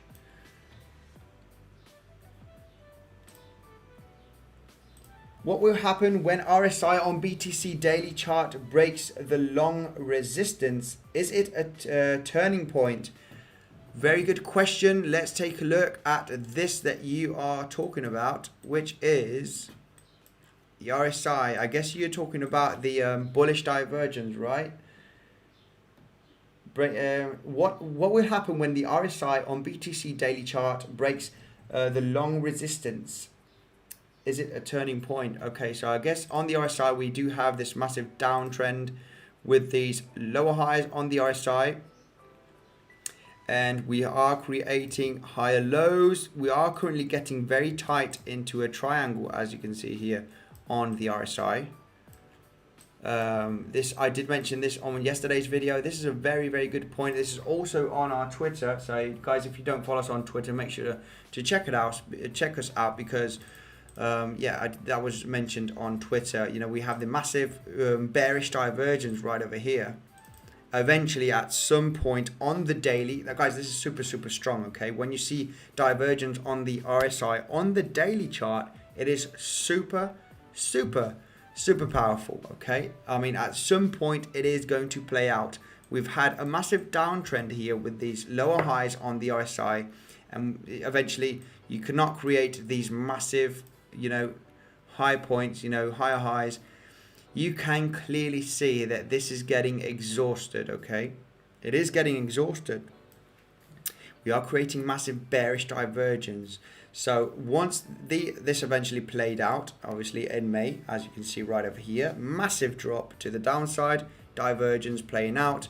Now what do we have? Well, we have the other side, which is bullish divergence. We've had, the price action creating lower lows right over here. Still very soon, we could be at this point over here, which is the second point. And we are creating, higher lows on the RSI. We could still, even this is bullish, okay, but it is on the daily. This plays out. This might play out in the next month. Still dipping to 25k. That's why I do believe so, that this might be the ultimate bottom, the 25k range, 24, 26, more or less about that range. I cannot say an exact price, but it will be around about the 25k range in my opinion. This could play out, these bullish divergence can play out in about a month or so. We could still have the RSI here popping up from this resistance of this lower highs on the daily RSI, and then have a severe drop here. And this RSI is not going to play out just yet. We might have a drop all the way down to the 25k levels, and we're still going to create higher lows on the RSI right over here. So if we did see this scenario, and then picking up eventually, these are going to be huge bullish divergence. We will still be creating higher lows on the RSI, and we might have a dip down to the 25k levels. But with this recovery on the RSI, I don't think the RSI is going to go below this low, which is currently at 23.12 on the daily RSI. We will go to the 30 levels, maybe 27, but yeah, not down to the 23, I think. So bullish scenario to play out, guys, in the next coming weeks or month or two at the most. I do think in September or before September we will have a massive recovery because of the daily bullish divergence.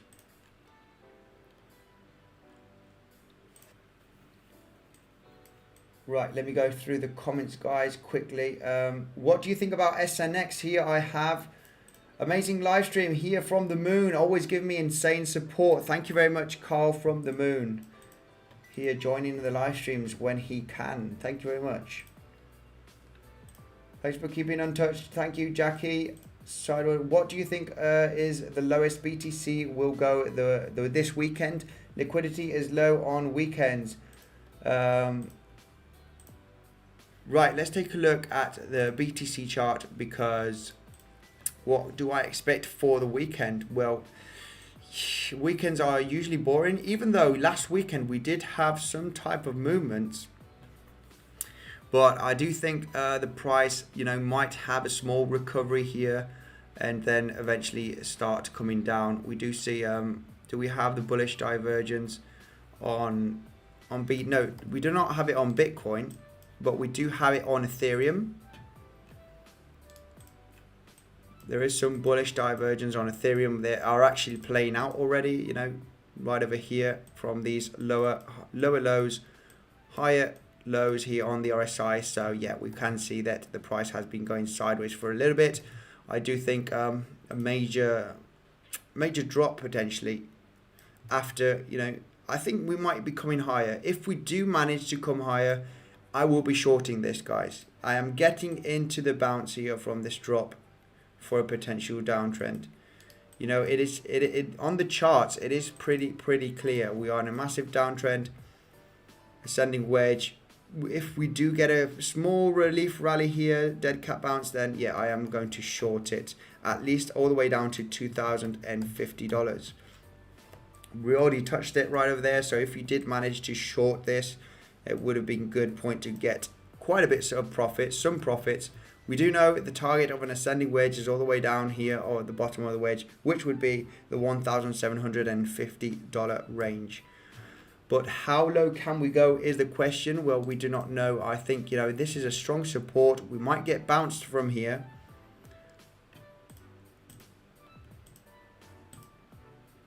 Stop loss for Ethereum, please. Well, all depending on where you entered, okay? It is very risky to enter a trade down over here. If your target is the bottom of the wedge, it is a risky one. We do have a strong double bottom right over here. I did say, you know, one of the first target to get out would be 2050 from the breakout of the wedge.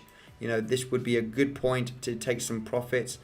But yeah, stop loss, if you entered here, you would usually get your stop loss, you know, from the top of the resistance of the wedge, at least. Something like that. So, and obviously the target is usually the bottom of the wedge. So you are risking this to gain all of this. But yeah, we do have some strong support right over here on Ethereum. So in this case, you are risking 1 to gain 1. But it is most, you know, the most likely scenario would have, you know, you got 70% chances of this playing out, which actually did. So yeah, stop loss, you want to put it behind the resistance of the wedge.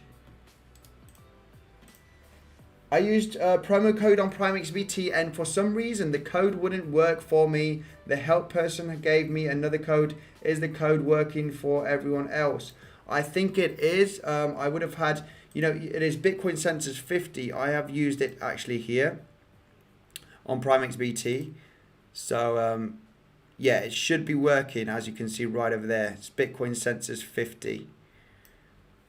It should be working. You're getting 50% added to your deposit. Remember, you cannot withdraw the bonus. It is used to add. It is to add buying power. Okay. Yeah, I do explain it very well in the tutorial. The tutorial is down in the description. Guys, make sure to learn properly how to use margin trading. You know, use risk management. Don't risk more than you're willing to lose. Use 5-10% of your trading capital so you can have more potential trades. Learn from your mistakes. I do have mistakes, guys. Also, you will see this in the channel. Can you have a look at BTT? Cheers here for Michael. Let's take a look at BTT, which is BitTorrent, isn't it? BitTorrent.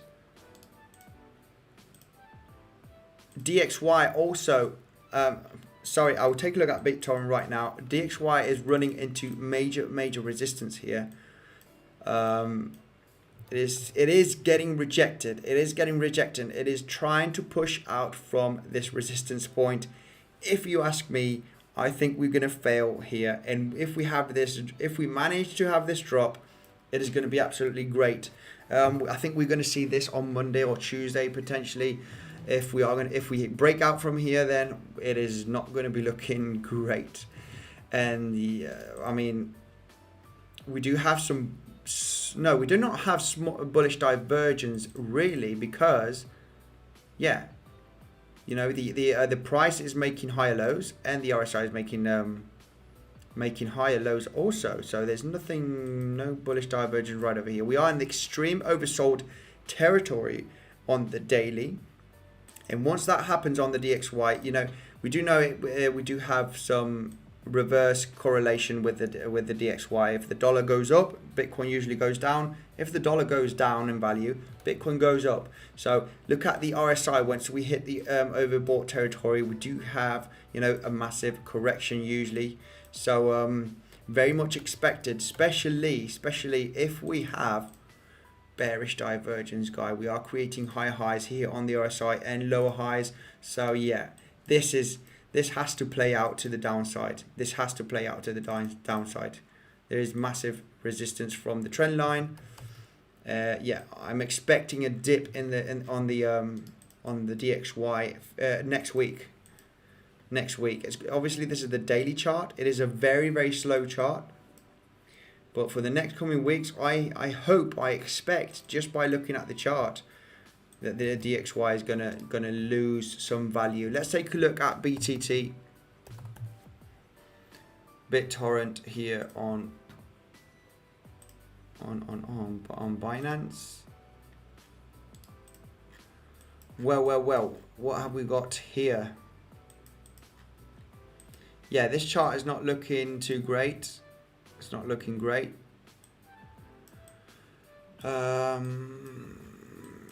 just a massive correction. We haven't found a bottom just yet here for BTT. This is the daily chart. Okay, so just a massive correction. We're still in a downtrend. We should at some point eventually find a kind of bottom. You know, it might be not this far, but we might be close. Let's take a look at the 4 hourly and on the 4 hourly for BTT. Yeah, we did not manage to break here properly with some volume. We did have a small fake out. Eventually, if you are trying to trade this kind of ascending triangle and you see that the price is going sideways for a long time and it is lagging here to break out, yeah, you just need to, when you see a breakout, usually from patterns, it is, you know, it takes just a couple of hours to go up and see some volume. If you have a small breakout, you see some volume and the price gets back in, back up, back out, you know, and it takes, this is a 4 hourly chart, so it takes several days in just going sideways. This is giving you time to, right, this trade did not work out. You want to see a nice, it usually breaks out of patterns with volume pretty fast. It won't give you more than a day to get into the trade. So yeah, if it's a fake out here, then it's hovering sideways, it is time to get out. It's not, this trade is not working out. But yeah, we do clearly see here a major resistance point on BTT, which is at the $0.0027 approximately. We do have both of the wicks here from the capitulation phase of the 19th and the 23rd of May. This was a major support range once we broke it over here. We have this good volume, corrected and got a bounce right here at this level. So we already have 3 points of touch. Eventually, once we broke it to the downside here, as you can see, it's been major resistance. So yeah, a cool thing about this, once you have an attempt of a breakout of a major resistance and you fail, we have turned this into an ascending wedge. This has been turned into an ascending wedge. So yeah, the target is all the way down to the bottom of the wedge here for BTT. We might have, yeah, we might go to the 2 cent level, not 2 cents, sorry, at 0.002. You know, the price action is getting exhausted. Most likely scenario would be dipping to this level for a potential double bottom. Look, double bottoms and double tops are very common in cryptocurrency. Hang on a second, let me just get this out of the way. They are very common in cryptocurrency, so it is likely to get a double bottom, but it is also likely that we are going to come down here. So a double bottom might be very possible. As you can see, we see a severe double top there. 1, 2, 3, finally breaking out from here. But double tops, double bottoms, another one right over here.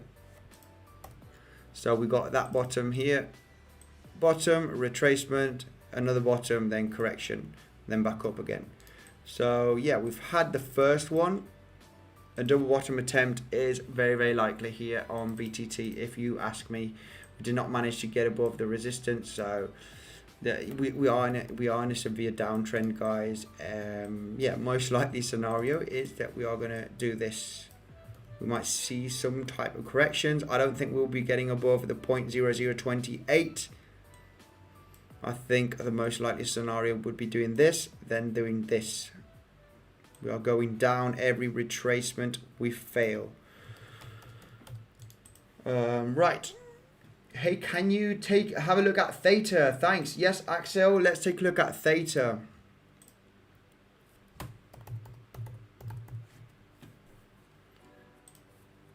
On here on Binance.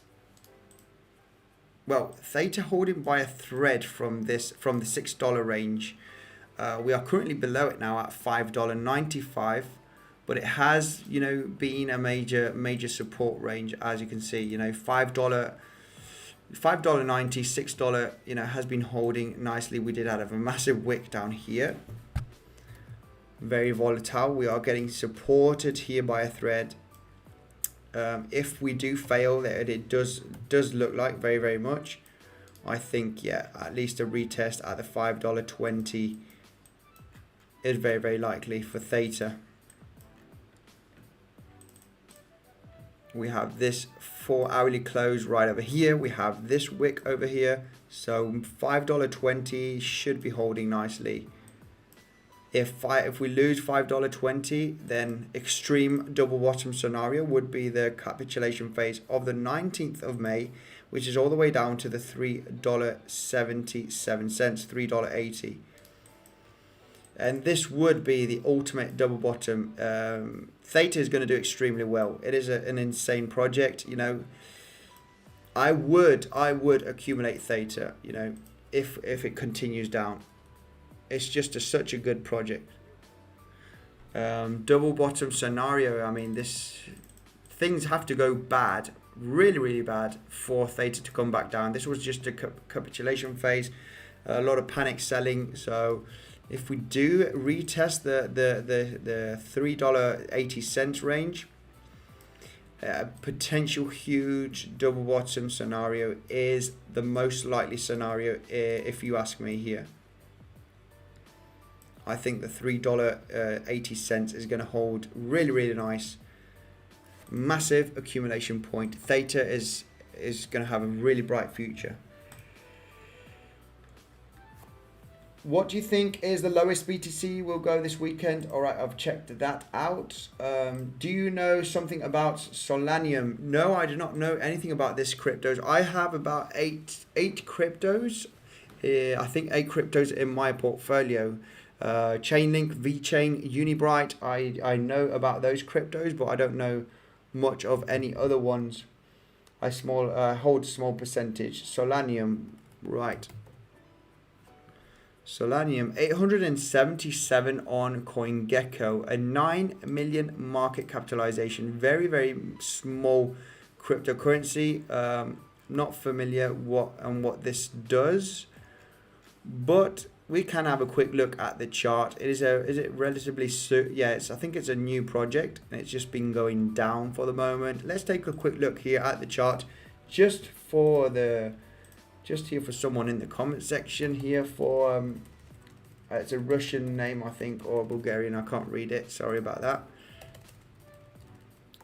What is the ticker symbol? Slim. Yeah, there's no data on trading view, so yeah, we cannot check out the charts of that one. Sorry about that. Hello, the phaser. What do you think about SNX? I think SNX is a great project. I hold 3%, about 3% on my portfolio in SNX. Derivatives market, decentralized. Yeah, I mean, and obviously it has been having a pump here nicely. And remember, guys, I did make a video about SNX and Aave about 2 or 3 days ago, explaining how not always Bitcoin has to drive the market. Okay, everybody is saying that eventually, yes, if Bitcoin has a severe dip, everything's going to have a severe dip. But if Bitcoin goes a little bit to the downside and sideways, and also is losing the dominance, then eventually projects that do have high potential, like I think SNX has, Aave has, the lending is absolutely huge. I think that, you know, if you checked out my video, I'm not sure if it was 4 or 5 days ago, but I think the title is DeFi to run the crypto market. In the summer of 2020, June and July, you saw Bitcoin going sideways and even to the downside, and we saw cryptos such as SNX, Aave, I think Chainlink also did all right. Lots of DeFi projects in the top 10 were absolutely exploding. They were making hundreds of percentage moves, 5x, 8x, 10x. You could check it out yourself on the charts, and Bitcoin was going sideways and even to the downside. So once there is a hype on something, and especially on DeFi, decentralized finance, which is very trending, they were one of the first ones, SNX and Aave, and the rest of the crypto space wasn't doing anything. Bitcoin, Ethereum was pumping a little bit. but SNX and Aave were outperforming every single thing in the summer of 2020. You can check it out yourself on the chart. So, you know, I'm paying a close attention to SNX and Aave to see if we are going to manage to start pumping from these levels. SNX eventually had a massive run here the last few days, and if SNX manages to get to all-time high in the next coming weeks, this is going to clearly indicate me that we are not entering a bear market that the small bear market is finishing, because eventually SNX Aave, very strong DeFi projects, were leading the way in the summer of 2020. They can easily lead the summer here, entering in August and September, very much so, correcting, but then actually pumping. If we do manage to reach the all-time highs, then I'm going to be super strong on, even though if Bitcoin's still going sideways, it'll eventually pick up. That will be a clear sign of that the bull run is not over. In a top of a bull run, you do not create double tops. Usually, you usually have a blow off top. Usually, not always, but when you come have a severe crash, and after the severe crash, you do not come and retest the top. The market doesn't give you that opportunity in the bear market to get out of your positions, because the one that are scared are right down here, hoping that let's see if we can pump all the way, and then I'll be exiting, and getting all my money that I had here. And no, usually when this happens, what is going to happen, we're going to pump, you're going to exit your position, we'll be breaking all-time high, and then you'll be re-entering again, losing potentially those gains. This is my opinion. Eventually, at the beginning of a bull market, after a severe drop, you don't usually test all-time high. Right, can we see Matic? Yes, we haven't checked out Matic here on the stream. Let's take a look at Matic Network. Testing the $1 range again. Testing the $1 area. Right. Yeah, what we said about Matic is that we are still in a clear downtrend right over here. Okay, if I zoom in, we did create this trend line for Matic from the high over here, again here, and yeah, we did not manage breakout of this trend line to the upside, so we broke out from the higher lows. Yeah, this is just looking bearish. It's just looking bearish. If we do not manage to hold the $1, I think we're coming down to the 88 cents approximately. This is the next major support range that I see from this high over there. We did have a 4-hourly close. We did have the massive volatility from the capitulation phase. Yeah, I do think that we are going to get a bounce from the 88 cents levels on Matic. I think we're eventually going to fail this range, the $1. We've had one touch, another touch, and slight touch over here. We've lost the higher lows, and we're just having the retest now before having the dip. So yeah, clear downtrend, guys. The trend is your friend, and the trend is going down at this point. No clear signals just yet of bottoming out. Can you take a look at ramp, please, here for Mr. Kuna? Yes, of course. Let's take a look at ramp. Guys, I'm going to scroll down quickly in the comment section. And Iwika, I'll be taking a look at XRP also.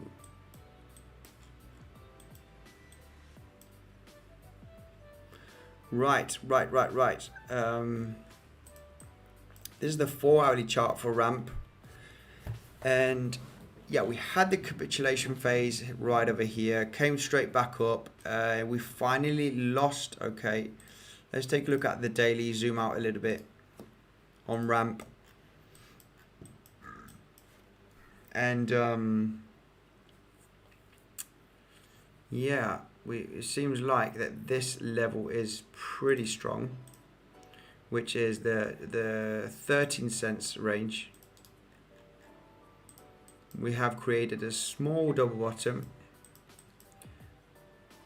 but yeah, we are clearly still in a downtrend right over here. I think ultimate low for ramp might be the 8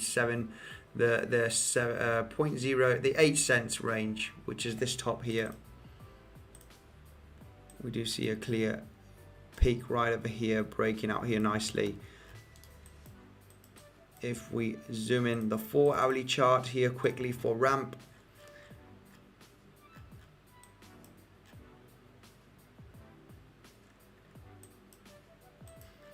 I mean, we can clearly see that ramp has these two major resistance and support ranges in between this area, bouncing up and down. So clear support range right over here, which is at the 20 cents. We did have the first attempt on the 19th, got a bounce nicely, as you can see right over there. Obviously, finally breaking out, getting a little bit of rejection, breaking back up again, retested here the resistance, retested the support. So yeah, support back again here again. So the more times you retest the support area, the most likely scenario is breaking back down. And yeah, the breakout here of this support range, you know, if you break out from this range, a short position for a double bottom target, you want to get, you know, this would be your exit. You would enter here, exit there for a potential double bottom scenario. Now, the scenario here, if we do break below the 13 cents, going to the 11 cents, I think a severe drop to this major level is very likely. This, I think, is if Bitcoin does go down to the 26k levels. I think that ramp should be coming all the way down to the 8 cents for sure, losing this major support range. If we do manage to get above again this area, the 20 cent level, then it is going to be starting to look bullish. No major targets just yet. It can be a fake out. We need to see a little bit of more price action for a potential turnover here. For the moment, it is pretty clear. The trend is down, so we are going down from here. So yeah, guys, this is what I got for ramp. Let's take a look. BTC forming a descending triangle at the daily, says Revanth. We'll be taking a look at BTC also and Ethereum. Most importantly, guys, let's take a look at XRP, because XRP is just performing so bad. I have so many people bullish on XRP. It's insane. We didn't manage to get above here this resistance. Okay, we did create a fake out over here, as we can see. And yeah, we just lost it in the end. Let's see if we're currently getting supported at the 60 cent level. You know, we did form this resistance because we got resistance there. We got a little bit of volatility there. We're just currently getting a small bounce from here. But XRP is just not looking good. Clear downtrend, not managing to get above major resistance points. In this case, the 71 cents. Failing to get above 71 cents. We do have wicks there, a wick there. We have this wick over here. So yeah, getting clearly above the 71 cents would, you know, actually make a nice clear trend, but we're just losing it. If we do get a bounce from here and break 71 cents, then yeah, we're looking bullish in the short term. So yeah, need a little bit more price action to see what direction we are actually going to. For the moment, the direction is down, so I do think 50 cents is likely to retest this low. We're probably going to lose this support range and come and retest 50 cents here for XRP. BTC descending, forming a descending triangle, a descending wedge. Right, let's take a look at Bitcoin here on the daily. Oh, okay. Yeah, I think I've seen someone do this. I've seen someone do this. Like, let's take a look here at another chart that where I can do some of my drawings. This is the daily chart, and yeah, are we potentially looking at this?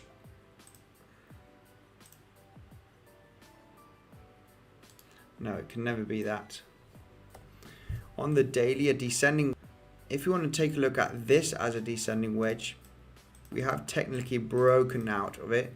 If we get this high over here, this lower high, it's not the best one. If you want to count the closes of the, you have wicks. If you want to count the closes of the candle, then yes, technically you could say this is a descending wedge.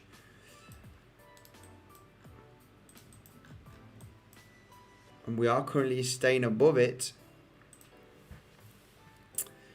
Yeah, you could discuss it. It's not the most beautiful one. It's not something I would look at, but you could discuss it is a descending wedge, and we are getting supported.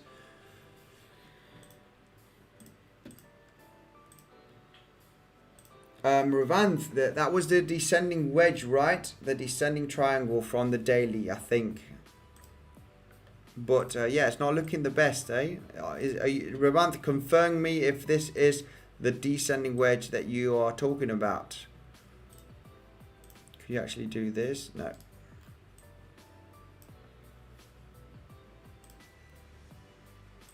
Right, Theta or Matic. I've taken a look at Theta, and I've also taken a look at Matic. I am lagging very much behind the comment section. Sorry guys. Bitcoin might form head and shoulders in 1 day time frame. Head and shoulder on the daily time frame. If you are talking about this potential head and shoulder, yeah, we've talked about this, and this is very unlikely to play out. I think the target is way below $5,000, and yeah, I think this is not going to play out. Take a look at Theta and also Matic. If you zoom back on the live stream, you can see it. I want to try and check out some different cryptocurrencies for the community. Srijan, on which coin did you lose most of money? Good question. Good question. I didn't lose gains potentially. I've been investing in crypto since late 2018. And I've made thousands of % of gains. You might want to, your question is maybe which coin have I lost more gains, you know? Because I think VeChain has been my best investment, but it's also been one of my, I didn't cash out as much VeChain around about the 20 cents level. I did cash out some. I bought VeChain when it was 0.029 cents, so not even below 1 cent. I'm piling up from some VeChain. So VeChain has been one of my best performers altcoins, but it's also been in my worst gains. I've shrunk. I've lost hundreds of % of gains on VeChain, but I haven't lost any money. I've invested in late 2018, so I've been accumulating Bitcoin, Ethereum, Chainlink in late 2018, 2019, 2020. So my gains have gone down a lot, but yeah. How do you feel about Chainlink? I have 20% of my portfolio in Chainlink. 20% of my portfolio in Chainlink. So I'm extremely bullish on Chainlink, but we can take a look at the charts, because I was pretty excited of Chainlink that it was breaking major resistance from a downtrend. But yeah, we did create a kind of channel here. I think we might be let's take a look at the 1 hourly. There is some volume coming in suddenly right over here. Right, 1 second guys. I think if we zoom out here on Chainlink, well, we did talk about this, you know, clear move. We did have, you know, these low highs, and we finally broke out of it. from this trend line. We were just about to break out from this lower high over here from this trend line, but we did not manage. So we technically we technically didn't reverse the trend here, because we want to have a clear breakout from this lower high. I did mention this, guys. We want to get above the $2021 here for Chainlink nicely with a nice candle, and then if we see this price action, then this is going to be looking pretty nice, right? That we are reversing. But we didn't even manage to break above the $2021 here. As you can see, we did have a small attempt, and we failed. Okay, we can see it's been major support right over there. There's been resistance here. So we're saying, guys, come on, if we manage to get above here, obviously a lot of bearish sentiment. So Chainlink has gotten dragged back down. Now, will we get supported from this trend line? This is my question. If we do go sideways and go a little bit to the downside like this, we might be getting supported here nicely. We've got a double bottom scenario already. If we come back down again, it's not going to be looking good. $16 Chainlink is very, we're already at 17.8. I think a retest around the $15.50 is very possible, guys. This double bottom scenario hasn't got enough strength. It is just going down. We haven't got enough strength. So this is what I got for Chainlink. We need to break $21 to start becoming bullish in the short term. So guys, this is what I got.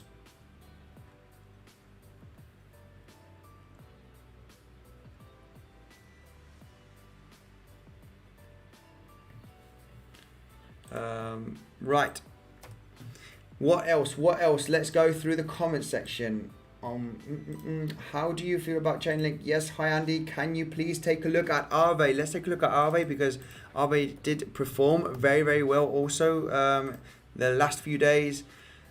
Just having a massive, not a massive correction, just a decent correction like it should. I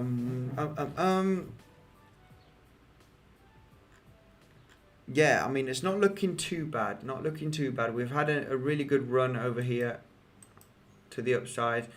This chart is not looking too bad. Now is the moment of truth, I think, in the next coming weeks. Let's hope the end of July is gonna end up pretty bullish, because if we do start coming down from this point, this is a chance for the bulls to fight back. If the bulls lose this area now, it's not going to be looking good for the market. We can expect a DeFi pulse here to bring up Bitcoin and Ethereum like it did in 2020, in the summer of 2020.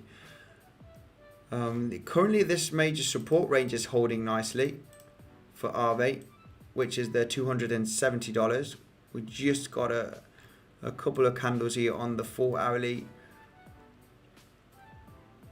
It might get supported nicely here from this box area. Where we're going to see a lot of resistance here for Aave is at the $410, as you can see right over there. It's going to be very hard to get above this range. But coming already to retest this, it is going to be looking most likely to break it at some point. We just need to see if this is going to, slowly come back up again. But if we lose it and come back down, it's not going to be looking great for the markets. Let me go quickly through the comments. What about XDC? What is XDC? Let's take a look at XDC here. XDC network 73, so that's a mid cap altcoin.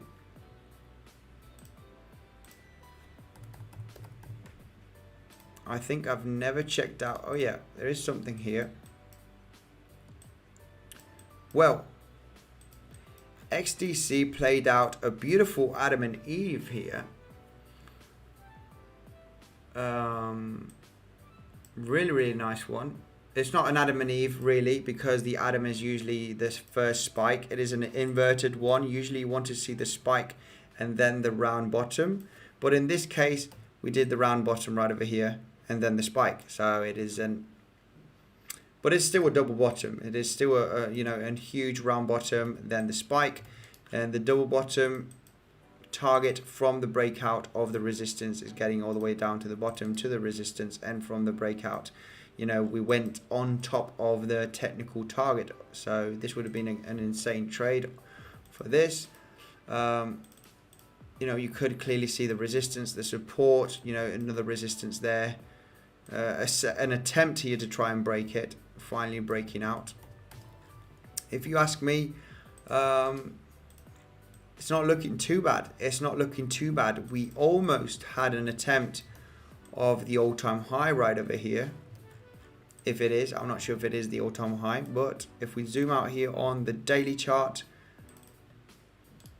this is looking still pretty strong, guys. This crypto XDC, I have no clue of what it is, what it does. Does it have its own blockchain? But looking at the charts, it's looking brilliant. It's looking really good. We've had a clear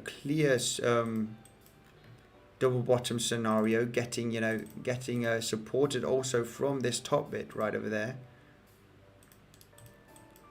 So we had the spike right over here, came back up, tested it here, double bottom scenario, great here to long. I think if we zoom in here on the 4-hourly chart, I do believe so that we are going to get supported from this range. I think we are going to get supported here. If we take a look at a Fibonacci retracement from this low to this high, we do have some decent volume. Check out how this pump over here, the retracement.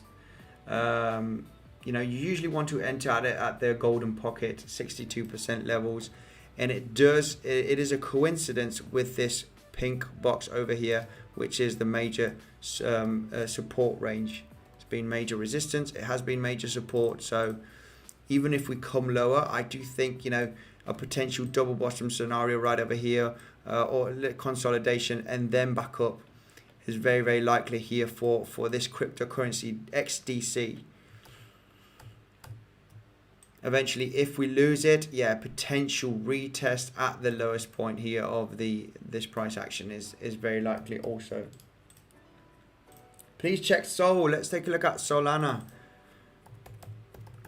here for the community, and also we'll be checking out Ethereum and BTC, Ethereum and Bitcoin. Ethereum not managing to have a recovery here. So very likely that we might be losing, or we might be creating a small double bottom here on the 1-hourly. We're still having massive bullish divergence, okay? So if you are in a short position, be careful once we have another leg down, because on the 1-hourly we are creating massive bullish divergence. Be pretty cautious here for the shorts. Start taking profits if you are in a short position while we're going down. I was waiting for a potential recovery. I closed my position already here down at the $2,050 range, because I knew there was going to be some type of bounce around this area. Guys, if you are interested in trading, you know the deal. Check out PrimeXbt, my favorite day trading platform. If you use my link in the description, you're getting 50% in addition of what you deposit.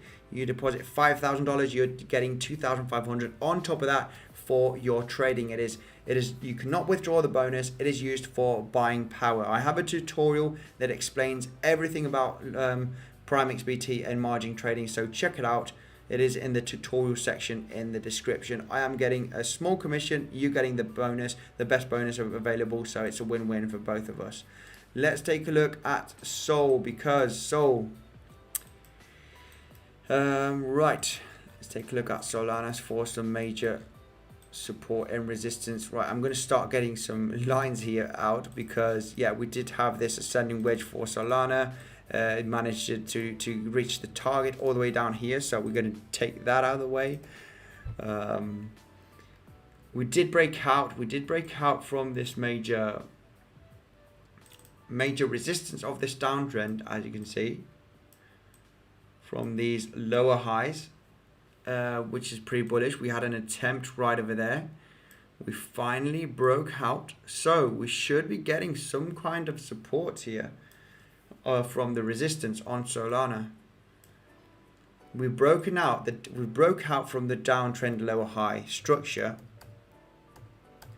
We did have a small pump breaking above this lower high range, as you can see, but it was a clear fake out, came straight back down. So yeah, I think we should be getting a nice bounce from here, and if we do eventually get above nicely this peak, then yeah, we'll be coming to retest the $40. I'm actually surprised we did not come and retest it. It was just a quick pump here, $37, and straight back down. We didn't have a second attempt to break it to reach the $40 where the next major resistance line is. Not looking too bad, Solana. We're still above this resistance trend line that we broke out. This double bottom looks pretty strong right over here. We obviously do need a little bit of sideways action after this pump, you know, sideways to the downside. Very strong blockchain project though, Solana, for sure. Right, what is Bitcoin doing? Bitcoin is kind of in a flag here. We've broken out from this symmetrical triangle. We are getting consolidated here. Volume is to the downside. Volume is going down here from this sideways action. Most likely scenario, guys, will be coming down below the $32,000 range. That is the most likely scenario.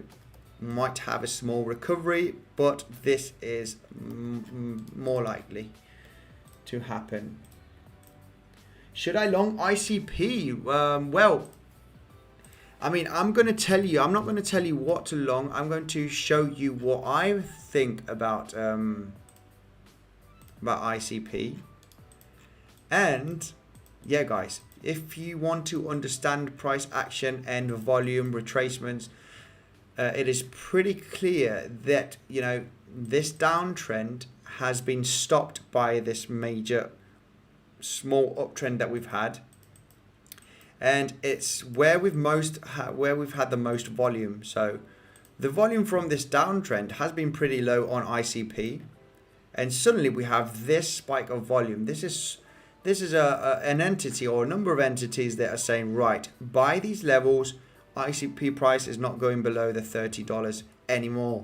So this is what I understand from price action and volume. You know, if we zoom in here, the chart, okay. On the 4 hourly, where is the highest volume? The highest volume is here. Which candle is it? It is this one right over here. This is the top here where I created this pink horizontal box. It is very, very unlikely, especially also we've seen volume right over here. Still some volume while we were going up. It is very unlikely for the price of ICP, the bottom bit of the candle here on the 4 hourly is the $34. It is more likely to get a bounce from this area, especially when the bears, the downtrend, look at the volume, guys. No volume.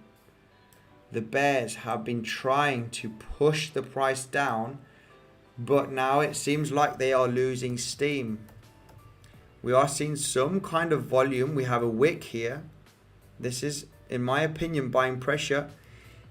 It is a potential long opportunity. Where do you exit this long? This long, you exit it here as a double topped attempt. So enter at 39, exit at 56. Where would I put my stop loss? My stop loss would be around about the $32 range over here. I think this volume candle with this candle is going to be a barrier that it is not going to let the price of YCP go below the $34. So $32, $31 stop loss, and a potential target of all the way to $55 approximately. So eventually you have more to win than you have more to lose. Why do I think this, guys? Well, price action and volume. Volume is up. Volume is disappearing at the retracement. It is likelier that the bulls are going to win the battle, at least for a double top here in the short term. Yes, we are in a downtrend, but the amount of volume here is stopping the trend, breaking these lower highs, is potentially stronger in the short term. This does, it does have a double topped attempt, very, very likely. So yeah, this is what I got for ICP. Very unlikely to do, if you ask me, 75% of chances on doing this and 35% of chances of doing this from this exact point. And obviously also, we can check out the impulse here. Where does the impulse start? From down over here. Where does the impulse end? All the way up here. Where does this take us? To the 62% retracement golden pocket. Very good entry point when you are trading. You do not want to FOMO in. You want to get at the retracement for the maximum gain potential. Can this do a V-shape, downwards form? Yes, it can, because we are in a downtrend. But we are going with the probabilities with price action and volume in the short term, 1 hourly. We are going up here, having a retracement, no volume. Also, we've done an ABC correction. I see this as an ABC correction after a retracement. How do you know that this is the bottom? Because we have a lot of volume right over here, and the Fibonacci extension taking this as the A, this as the B, and when you take the extension over here, hang on a second, when you take the Fibonacci extension from this, this, and this, yeah, we could actually come even lower here on the extension, but yeah, we have a barrier of volume right over there. We could even come as low as, yeah, down over this range, $34. So, but that's why you would put your stop loss around the $31, $32, $31 range. Start entering a position there. I think a reversal is very likely here for ICP, in my opinion, guys. Don't, just take this as an entertainment and how I am looking at the market. Don't do anything just because I said so. You take a look at what I'm saying, if it makes sense or not, and then take your decision. You're the one making the last decision, not me. Waiting 40 minutes for my XRP analysis. We did take a look at XRP, and XRP is not looking good. Not looking good. We did have an attempt here of a breakout from this major resistance, which is at the 71.72 cents. We did have this 4 hourly close right over here. That's why we have this orange block. We did have an attempt. Eventually we failed. And yeah, we're just getting supported here from this 58 cents level, which is, very, very likely to lose this level and potentially come into the 51 cents here for XRP. But yeah, not much to add. We do have 71 cents is going to be hard to break out. As soon as we break out 71 cents, yeah, it's going to be looking pretty bullish in the short term for XRP. We need a breakout here. It's a major resistance that needs to turn into support as soon as we break it with some volume. We do not break 71 cents. It is bearish. It is looking bearish. We might attempt 50 cents. We're going down, not breaking major resistance. Carl from the Moon is now calling a possible head and shoulder on BTC daily from 29th of May until now. Would need to be confirmed by breaking the neckline. Yikes, I hope not. Head and shoulder, let's take a look at this potential head and shoulder on the daily. Is it on the daily? From the 29th of May till now. Let's take a look at this.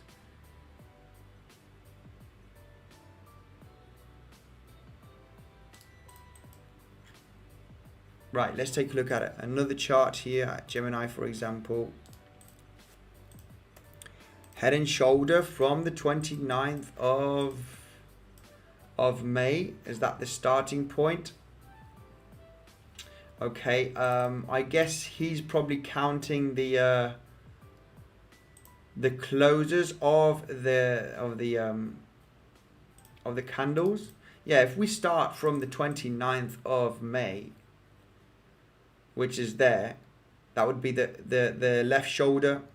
This would be the head, and yeah, would be the right shoulder right over here. Yeah, well, potentially yes. This, I think we can expect the price to come down to the 29k levels because we do have these massive bullish divergence, and bullish divergence on the daily play out after a month or two once you start seeing the signals. Like over here, we do see the bearish divergence. You could detect it already right over here, right? But this didn't play out till from the 5th of March all the way till May, so that's over 2 months. The divergence, still making lower highs, higher highs here, still didn't play out after 2 months when you start detecting them. Now, these ones over here, which are bullish divergence, you can start detecting them right now, all the way from the drop of the 19th of May. So we're just about below 2 months here on these bullish divergence. What does this mean? Well, on Gemini, actually, yeah. Ooh, we do have a wick here on Gemini Exchange, but it is still going up. No, exactly. Yeah. On the Gemini Exchange, we didn't come lower here, so it would be invalidated here. But eventually, Gemini doesn't have that much volume. You would have to go to a better a higher volume exchange, such as Coinbase.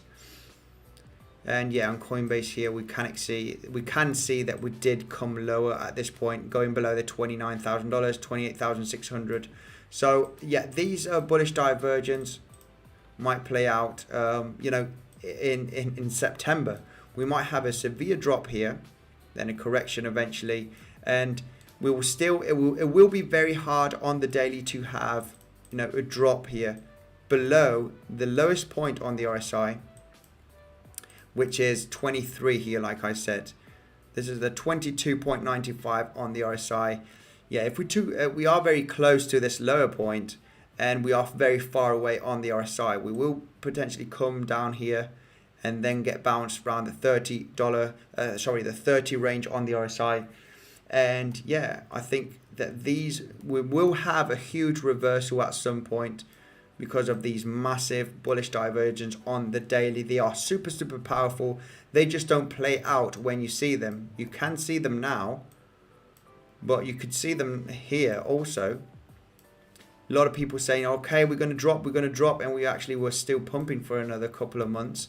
So this could happen. We still could go to the 29, 28k levels, and then the bullish divergence will still be playing out. Then yeah, I think some swing trades, long position, yeah, we could potentially look at that for a potential multi-monthly swing trade on Bybit, guys.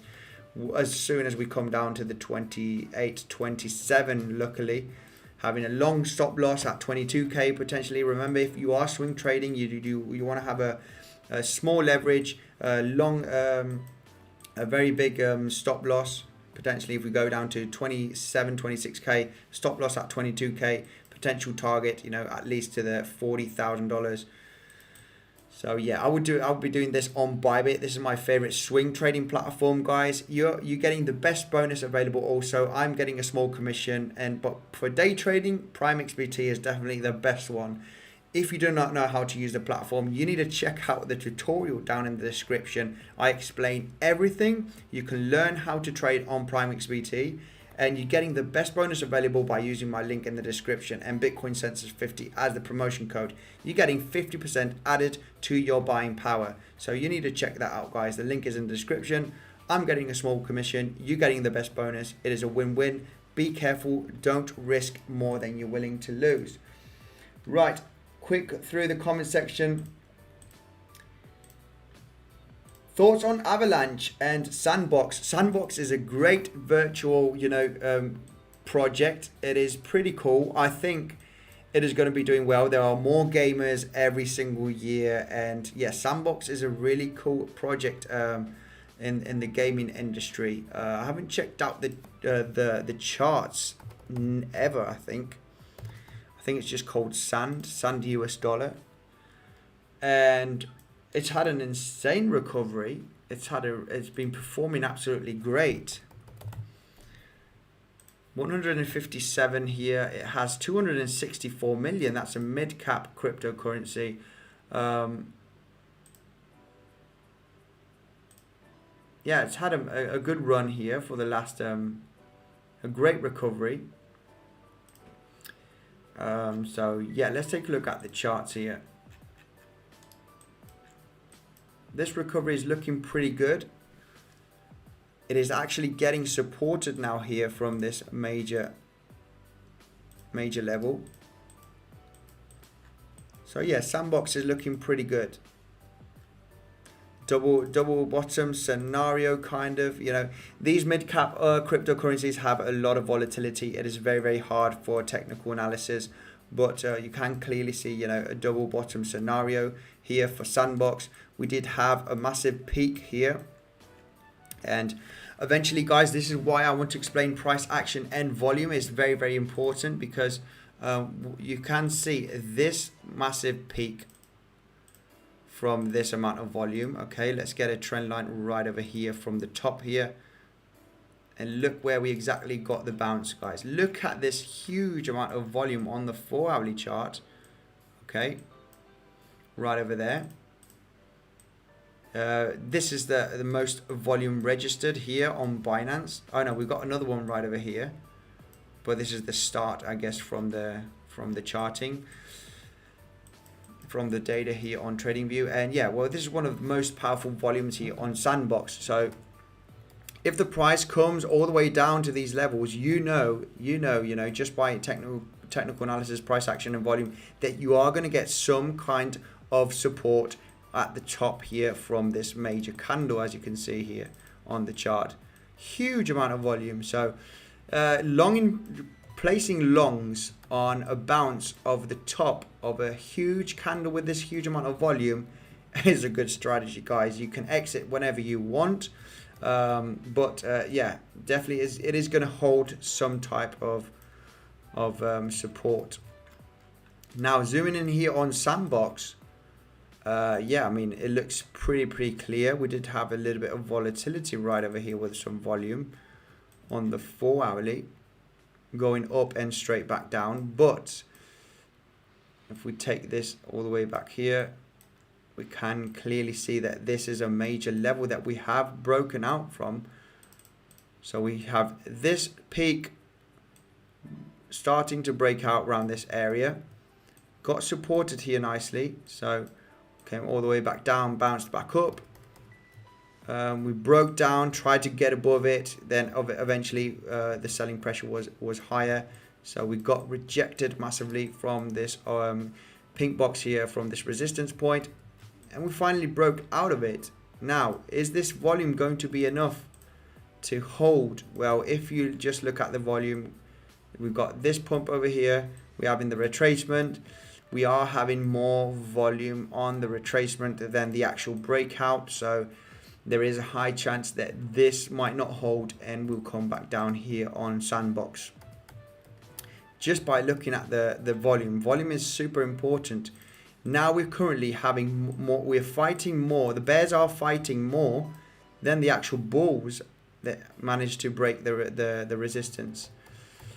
So yeah, if you ask me, I think we might be losing this major support range for Sandbox. But it is a good project in the long run, in my opinion. The chart is not looking that bad. It is actually recovering pretty good. Pump the likes for Andy. Thank you very much for your insane support. Thank you. Mariella. Karan, hi sir from India. Kindly the view on Bitcoin, please. Yeah, we'll take a look at Bitcoin. Most likely scenario, it will be coming down to the $31,000 range, okay, in my opinion. 31,500. You know, the measured move from this symmetrical triangle is coming all the way down to this area. We get the back of the symmetrical triangle, and you know, from the breakout we should be coming down to even $30,300 approximately. We are going to get some type of support. As I showed you here, we've got support here at $31,000. There was a little bit of support here, eventually breaking down into this kind of spring point, fake out if you wish. Also, we got supported here very nicely. A lot of volatility here, just sideways action and then pump. So there will be some kind of resistance at support at the $31,100. Now, if you ask me what is going to happen, I think that we are going to come down to 31,200, but before we might have a small retracement. We might see some sideways action, retracement, but the end game here would be coming down to these levels for sure, in my opinion. You know, just by looking at these peaks, you know, we have this high, and then starting to make lower high, lower high. So a retest down to these levels is very, very likely here by looking at the chart.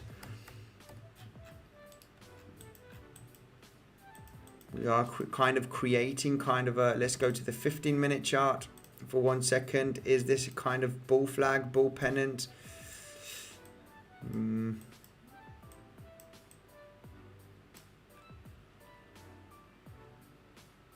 But yeah, a potential bounce here, a potential and more retracement to this major level, this major range. It's been major resistance. Yeah, most likely that we are going to get some rejection at 33,000, 33,200, and then have another leg down, guys. This is my opinion only. Eventually, just by looking at the charts, this is screaming for another leg down. But short term, next couple of hours, we could luckily have a retracement. I'll be shorting here if we do come up, especially on Ethereum. If Ethereum did manage, you know, there is massive bullish divergence on the 1 hourly on Ethereum. I think a double bottom scenario or coming even a little bit lower before the massive retracement is very, very likely. And then I think I'll be putting some short positions around the $2,200, $2,250 range, in my opinion. I think another leg down for Ethereum is very, very likely. We are in a downtrend, guys. So yeah, that's my analysis on Bitcoin and Ethereum. Guys, if you're new to the channel, make sure to subscribe. I do daily TA on Bitcoin, crypto. I try and get good videos for you. This played out beautifully, actually, this ascending wedge. I also mentioned the first target to get profits was $2,050. So I do daily technical analysis, daily updates. Make sure to subscribe to the channel if you're new. Right, let's go through the comment sections.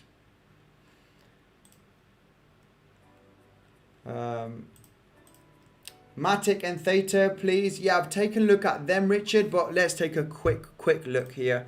Theta was just about losing the $6 range. We did mention this before on the chart. So yeah, we are basically losing $5.88, $6 range.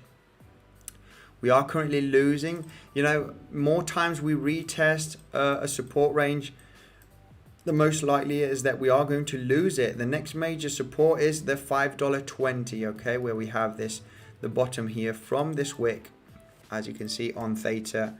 So yeah, we are just about to lose it. We have 4 hourly closers at $5.20, which is very important. This is the capitulation phase.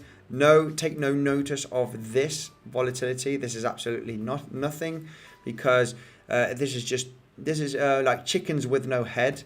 They go to the exchanges. They do not know if to buy, to sell. They buy, they sell back up. They just don't know what they're doing. That's why you have these. I mean, when I see this moves on the chart, I kind of laugh here for a little bit on my own, because I just don't imagine the amount of people. I actually got a few calls on the 19th and a few messages saying, what's going on? Shall we sell? Is this going lower? Calm down, get a grip, and let's just wait for for the market to calm down for a bit. This is just people. The charts, by looking at the charts, you can see the emotions of the people, and this is just people, just not knowing what to do. Now we have the market is bearish. Everybody's looking bearish. They are looking for lower levels. Clear trend is down. So yeah, Theta is just about to lose the $5.90, this major support range. If we do lose it, I think, yeah, we should be holding $5.20 for Theta. And if we lose $5.20, $3.80 is the extreme low. I mean, we do see this as a major selling climax ultimate low. I think if we are looking for a potential double bottom accumulation phase here on Theta and major cryptos, I think that this should be holding nicely. The $3.80 is where we had a peak there. We had a pump. It acted here as support again. I have never taken out the VPVR on Theta network. VPVR is only one of the few indicators that I use to check out the chart, to check out the volume, some major support ranges and resistance. Let's zoom in here on the chart to see. Well, we can clearly see, I'm not sure if you guys can clearly see, that this is why the $5.90 approximately is holding nicely. We have several touches, several bumps here. This is where we have the most volume, okay? We see the volume suddenly disappearing at $5.90. So if we lose this level, yeah, we can see the volume profile, the next major, every time I zoom in,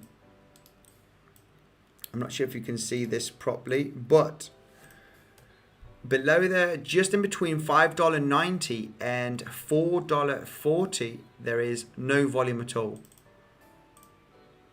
No volume at all. We do have a peak here, so I think the next major support range would be $4.40, would make sense here for Theta. This is a good way to look at support and resistance. I think this major support is not going to be anything as soon as we break it. By looking at the volume profile, I'm not sure if you guys can see it, but there is a massive hole there of no volume. The mountain of volume ends right over here at the $5.90, right over there. Just as you can see, when do you see no volume? Right over here, just below the $5.90. So this is like the ultimate support to hold, and we're just holding by a thread. We are retesting it every single time. More times you retest, the most likely scenario would be getting an actual dip here. Where's the next major support range? Well, you can see it here on the volume profile. You start seeing some volume at $4.50 range, $4.50. There will be a severe drop here if we lose $4.90, $4.80. There can be a little bit of volatility, but if we finally lose it, yeah, $4.40 would be the next major level, and it is also here the peak from this point on Theta. You have to see a little peak there. So yeah, not looking too good for Theta in the short term. I'm long term extremely bullish on Theta.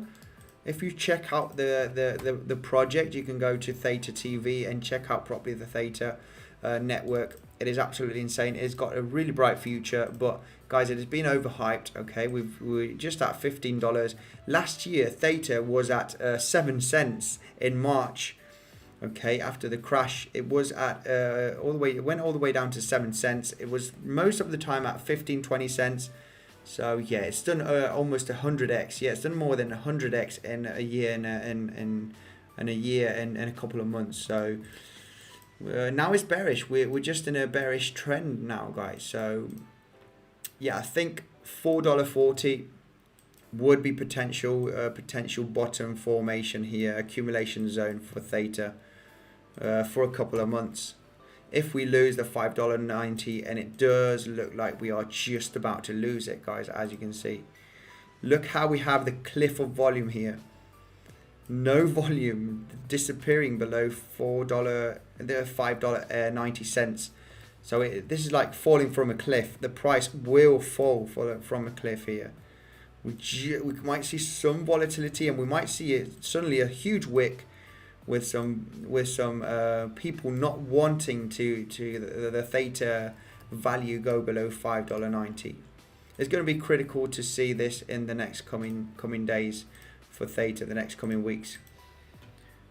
Please take a look at Matic. Yes, so this is Theta. Let's take a look at Matic. Matic just holding by a thread the $1. If we lose $1, which is very, very likely in my opinion, look like Theta. Let's take a look at the chart here where I have all my lines in my stuff. We were looking at this potential ascending triangle. We totally failed out of even testing the resistance of this major downtrend from these lower highs. We absolutely failed from this attempt. We failed to touch the resistance again from this ascending triangle. We lost support. Now we at $1. $1 is major support. We might get a bounce from here, but it is very, very unlikely from getting a bounce. I think the most likely here is coming down to the 90 cents range, just below 90 cents. It is very, very likely if we lose this level. So it does make sense. It is also a measured move here from this ascending triangle. We're losing support here. So 90 cents is very, very likely. 88 cents, 90 cents. We're just getting held by a thread here right now from these levels. Downtrend, guys. We're going down. We're going down. It is always good to have some USDC on the sidelines just in case you want to buy cheaper future good projects. Matic. I haven't got any Matic.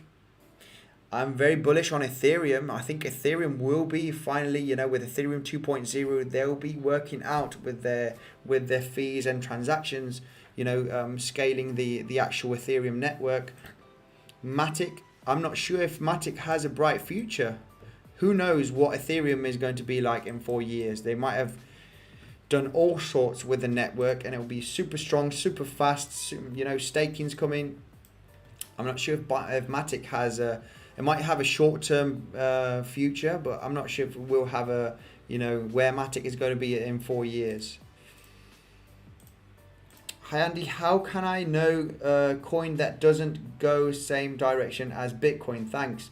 Well, a good way by looking at outperformers from Bitcoin, you can just go on CoinGecko and you can check out the 7-day best performers here. And Axie Infinity, for example, Titan Swap, KuCoin token, which is the exchange token. Synthetics Network here also getting outperformed. We have RA down over here, so they're performing better. We do not have Bitcoin right over here. It doesn't mean that eventually if Bitcoin dumps, then they're going to dump obviously as well, because Bitcoin, it has such a much it has the dominance. It has 50% of the dominance. So if Bitcoin has a move in the crypto space, it is very, very likely to drag most of them. But you can see that the performers, they're outperforming Bitcoin just by going on CoinGecko here. And if you click on the last 24 hours, you can click also here on the last 7 hours. 0x here getting a 70%, 17% pump here. So this is a DeFi project also, Synthetics, Cosmos. So that's a way to see how projects are actually performing differently from Bitcoin just by looking at the last 7 days, 24 hours performance in percentage in CoinGecko. Please look into Matic, please. Yes, Harsh, I've taken a look at Matic. BTC forming descending triangle at the daily. We've taken a look. You've been saying this, Revanth, here for a long time here, spamming the comment section. But are you talking about this descending triangle, descending wedge? You want to say, Revanth? Was this the descending wedge? We have actually broken out, getting supported by a thread. Is this the descending wedge you're talking about, Revanth? Let me know in the comment section. Just say yes, that triangle, or say no, and you can give me the coordinations by saying the date and the height. You can say on the 10th of May, the height, on the, give me the coordinations and we can do it. You can also count the closes of the candles here. So this could have been a descending wedge like this. You can count the wicks, you can count the body candles, but it is a bullish pattern. We have broken out from this resistance of these lower highs, but yeah, it's not, in my opinion, it's not too reliable. It's not too reliable, this descending wedge. You want to see some, some decent volume, some nice breakout like this from a pattern, potentially having a nice candle, some nice volume. And we haven't seen any of that. So yeah, we could perfectly still come back down. Nothing too important here from this descending triangle. Could it be a very big one that we are going to have a formation in the next coming months? Let me take this out of the way here. 1 second. Can it be a massive, huge descending triangle? But wedge, sorry, like this, from these lower highs, and potentially from from the body candle like this. No, you cannot do that. Potentially something. No, this wouldn't be a wedge. But Revanth, I think you're talking about this wedge, right? Let me know in the comment section about this wedge here that we have broken out already, counting the closes of the daily candle, or if not, counting the wicks right over here. Let me know if this is the descending wedge that you're talking about, Revanth. All the gaming tokens are surprisingly doing good. Axie Infinity, Engine, TLM, Sandbox, Alice. Yes, exactly. I have been seeing a good performance. Let's take a look at TLM. This is Alien, the Alien one, isn't it? Well, yeah, it's not doing insanely well. TLM, just having a correction now. But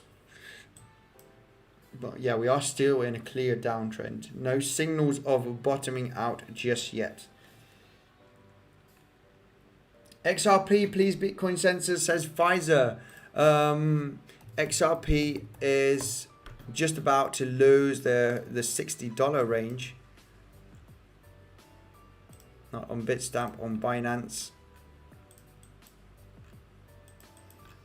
Yeah, getting supported here from, we did not manage to break out here from this major resistance, okay, which is the $71. As soon XRP gets above $71, which is this peak here that we did create in 2020 and the beginning of 2021, then we're going to start to be looking bullish. If we do manage to get a kind of bounce from here and create a double bottom formation, breaking above 71 cents is start becoming bullish area. Okay, so we need to break above 71 cents, start becoming bullish. Once we break that area, we're still below 71 cents.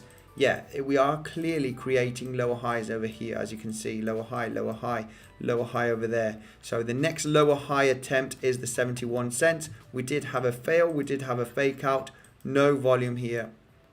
So yeah, I think that the most likely scenario in this case here for XRP is that we have created an ascending wedge from this fake out.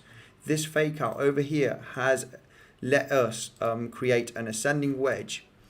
And yeah, as you can see, if I extend this, you know, then we can clearly see that this ascending wedge formation is broken out here from the support. We just got a retest here eventually from this massive resistance.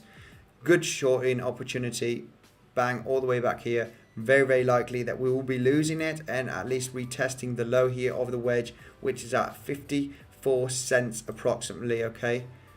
It is very, very likely that we'll be retesting this. We're not becoming bullish yet until we break 71 cents nicely here for XRP, which is a critical resistance point. So a nice clear breakout of 71 cents, potentially arriving to 81 cents, then we can start becoming bullish on XRP. Is this a right time to invest in Doge? I think I've never invested in Doge. I've never liked Doge. I've seen the hype on it. I'm not sure if Doge is going to go above $1. Everyone was expecting a $1, but when everybody expects something, then eventually it does not. It does not happen, especially if it's to make money. Yeah, I'm not sure. I'm not a supporter of Shiba Inu, of Doge, so I would say no. I'm not the person to ask about this. SNX pumping, bully shalom. Let's take a look at SNX.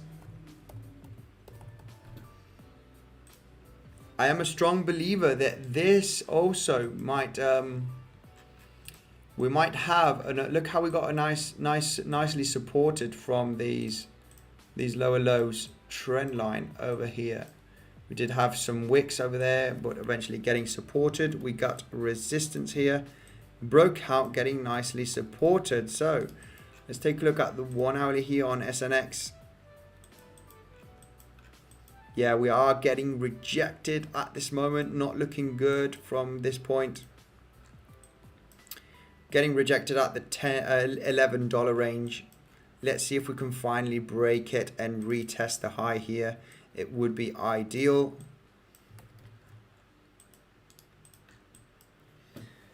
But yeah, looking bullish, guys. If SNX starts pumping, and also Aave, some of the DeFi projects, yeah, it's going to be signaling that the bull run, the bear market is finishing.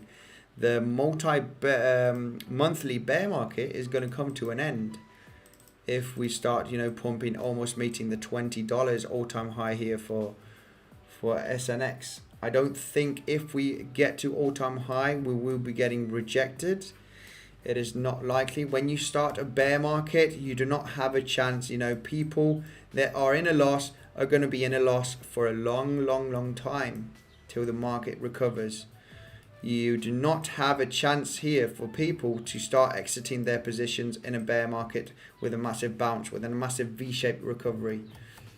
If you have a V-shaped recovery, then it is most likely to start breaking all-time highs.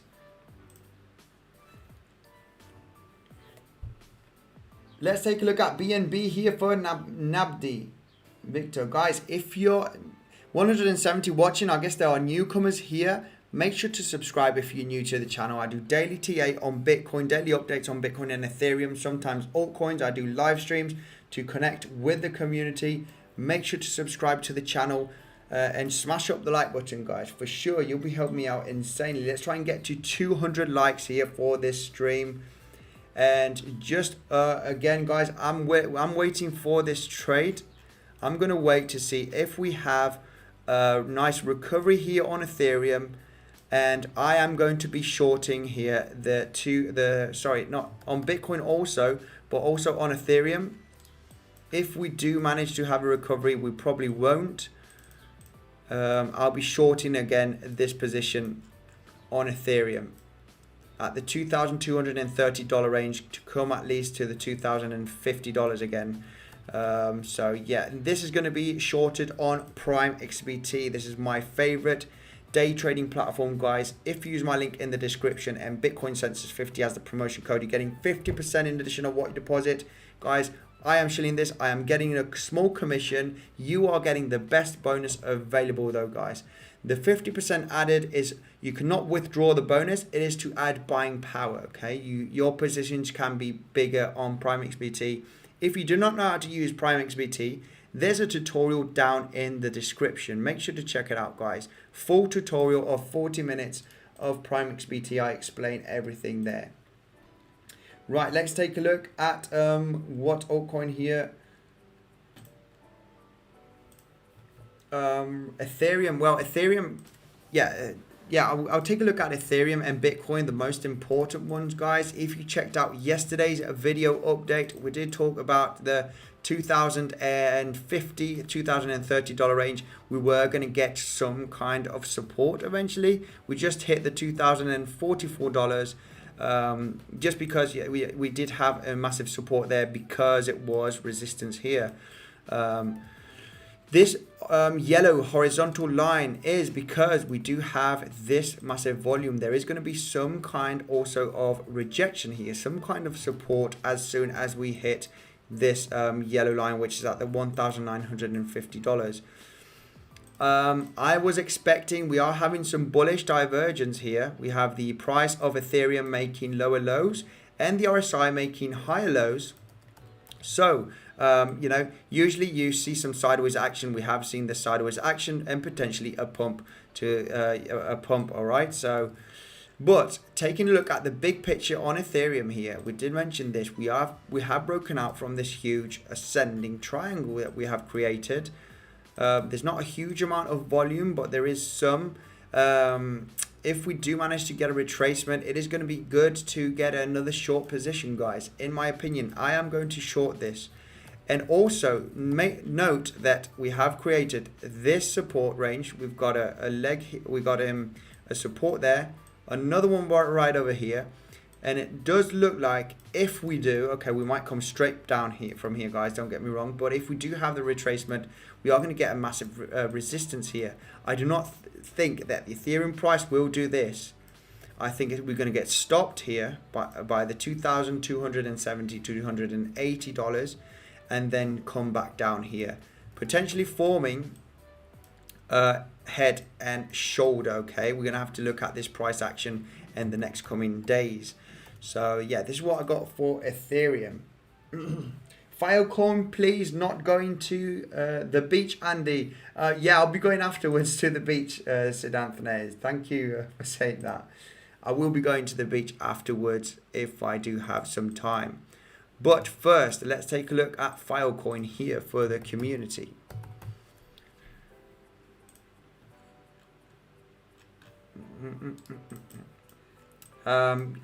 Most of the cryptocurrencies are doing the same scenario.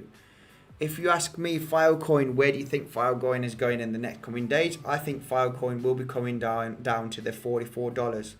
Why do you ask this? Because we got a massive rejection from this major level. This is the 4-hourly chart on File against the US dollar.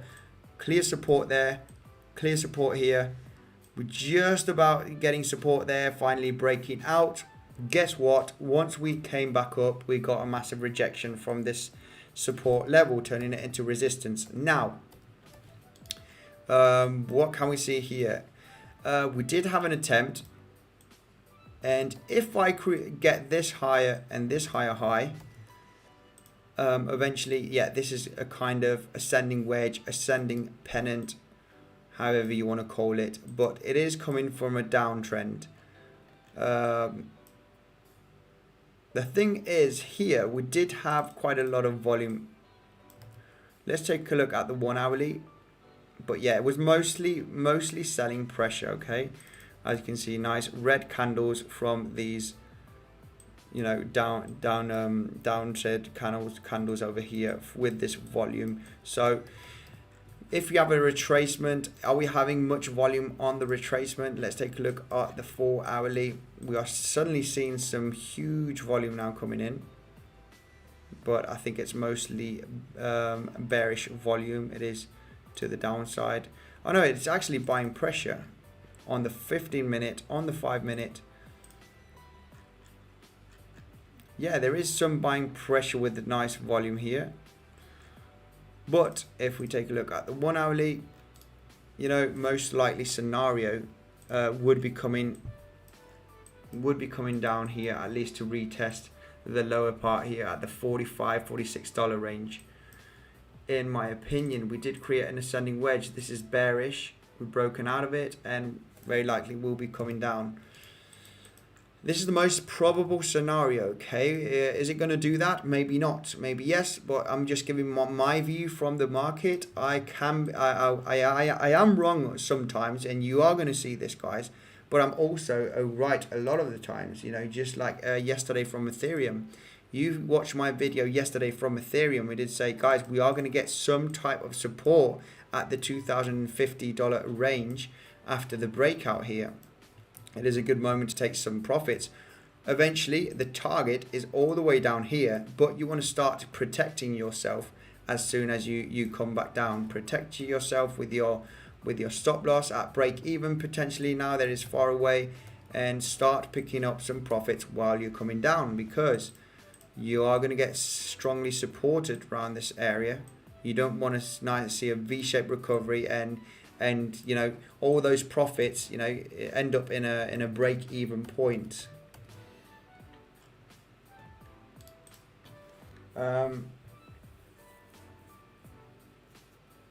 Ethereum going down, yeah, but Ethereum going down, but note this, guys, this is super important.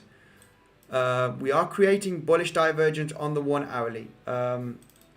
We might have another leg down, but I think a potential reversal is very, very possible here. I don't think the RSI is going to come as low as this point over here, where it's at about 18 on the RSI. So it still will be creating higher lows. The price might be coming down below the $2,050 range, and we'll still be creating high lows on the RSI. So a potential reversal sideways action is very, very possible. I wouldn't be shorting this. I would short the breakout of this ascending wedge, or I'll short it as soon as we have a recovery and get back out around this area. And as soon as we have a small recovery, I would be starting to enter some positions. If you short here, you are risking to get a reversal here very, very soon.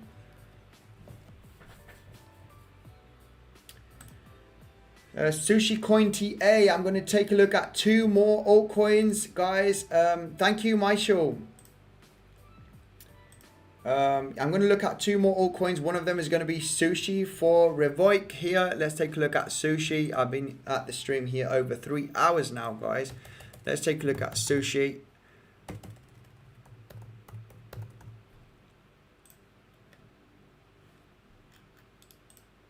Well. Sushi.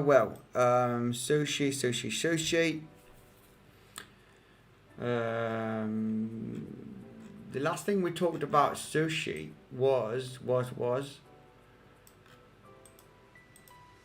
breaking out from this downtrend that we created. We finally broke out nicely.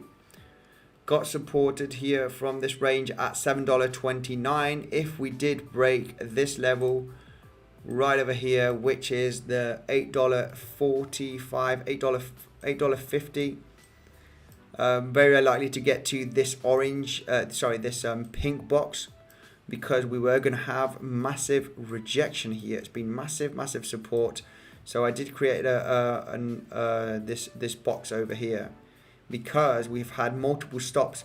We just barely just about touched it right over there. So that was the major target here, breaking out from here, exiting most of your position just very close from this box area.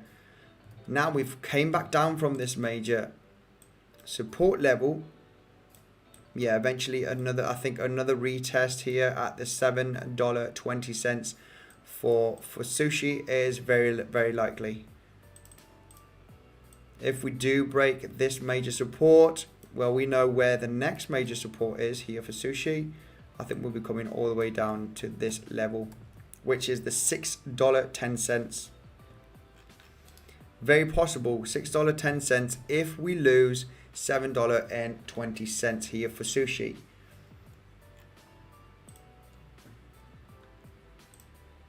What's the bottom for Ethereum if BTC hits 31k? Very good question. Well, if BTC hits 31k, Ethereum will be definitely hitting the $1,800 range, in my opinion. Very difficult question. Maybe not 31,000. If we hit 31,000 for Bitcoin, which is not too far away, and it's not the ultimate low, like $29,000 like here, I think Ethereum might be getting some kind of support here at this range, which is the $1,900. We can clearly see we were getting nicely supported here. Nice resistance. So yeah, I think $31,000 Bitcoin, 1,900 Ethereum, more or less the projected price would be around those areas. Update on Dogecoin for Mark. Right, Dogecoin.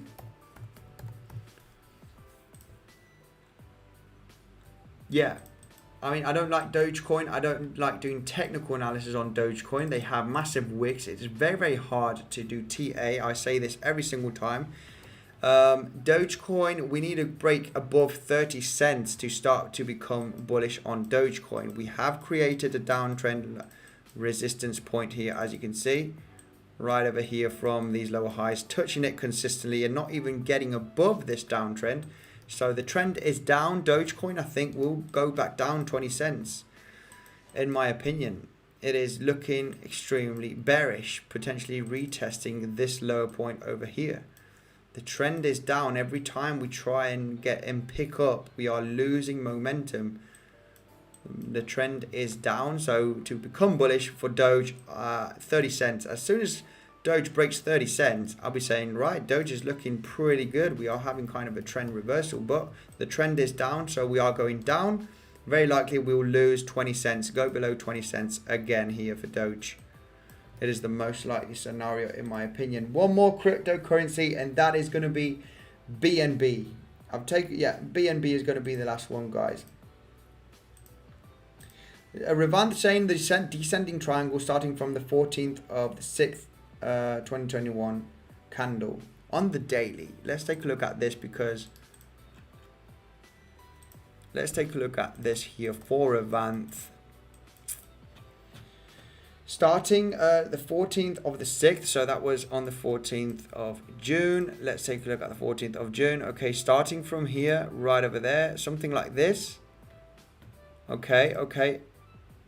All right, okay, something like this. If we do count the closes here from the daily chart, then it would make sense to do something like this for a descending wedge. Yes. Very, very possible also. But from a breakout of this, guys, we want to see we want to see a powerful candle. Then in the retracement, you could start enter some trades. If we do not see volume and good price action, then eventually, yeah, it's just worthless. You're going to get stopped out. We want to see some nice green candles, nice big candles and big volume to know that we are potentially going to go in that direction. I think you are good in TA. D. Vermas, thank you very much. My TA is pretty basic, simple. It's price action and volume. We do take a look at some patterns, RSI, volume profile maybe, but no more indicators than that. Why does your logo look like Solana? Yes, true. It does have the same coloring, doesn't it? Yes. Thanks, Andy, for your time and your great TA. Emre, thank you very much for the support. Let's take a look at BNB. ZRX is making moves, says Tom. Yes, 0x here. I did have some ZRX. I sold at a profit. I sold a long time ago. I bought in 2019 and I sold most of it in 2020. But it is a decent project. Let's take a quick look at ZRX and also BNB, and I'll be out of here, guys. I have never done TA on this. There is some pumps here going on ZRX, so yeah. If we zoom out, yeah, we did not reach the all-time, we just about reached the all-time high of early 2018 right over here, just about. Just having a massive correction from here. Let's expect that the bull run will continue, guys, by the end of 2021. Very exciting times. Let's take a look at BNB. I'm curious of what's happening with BNB with all the issues that they are having.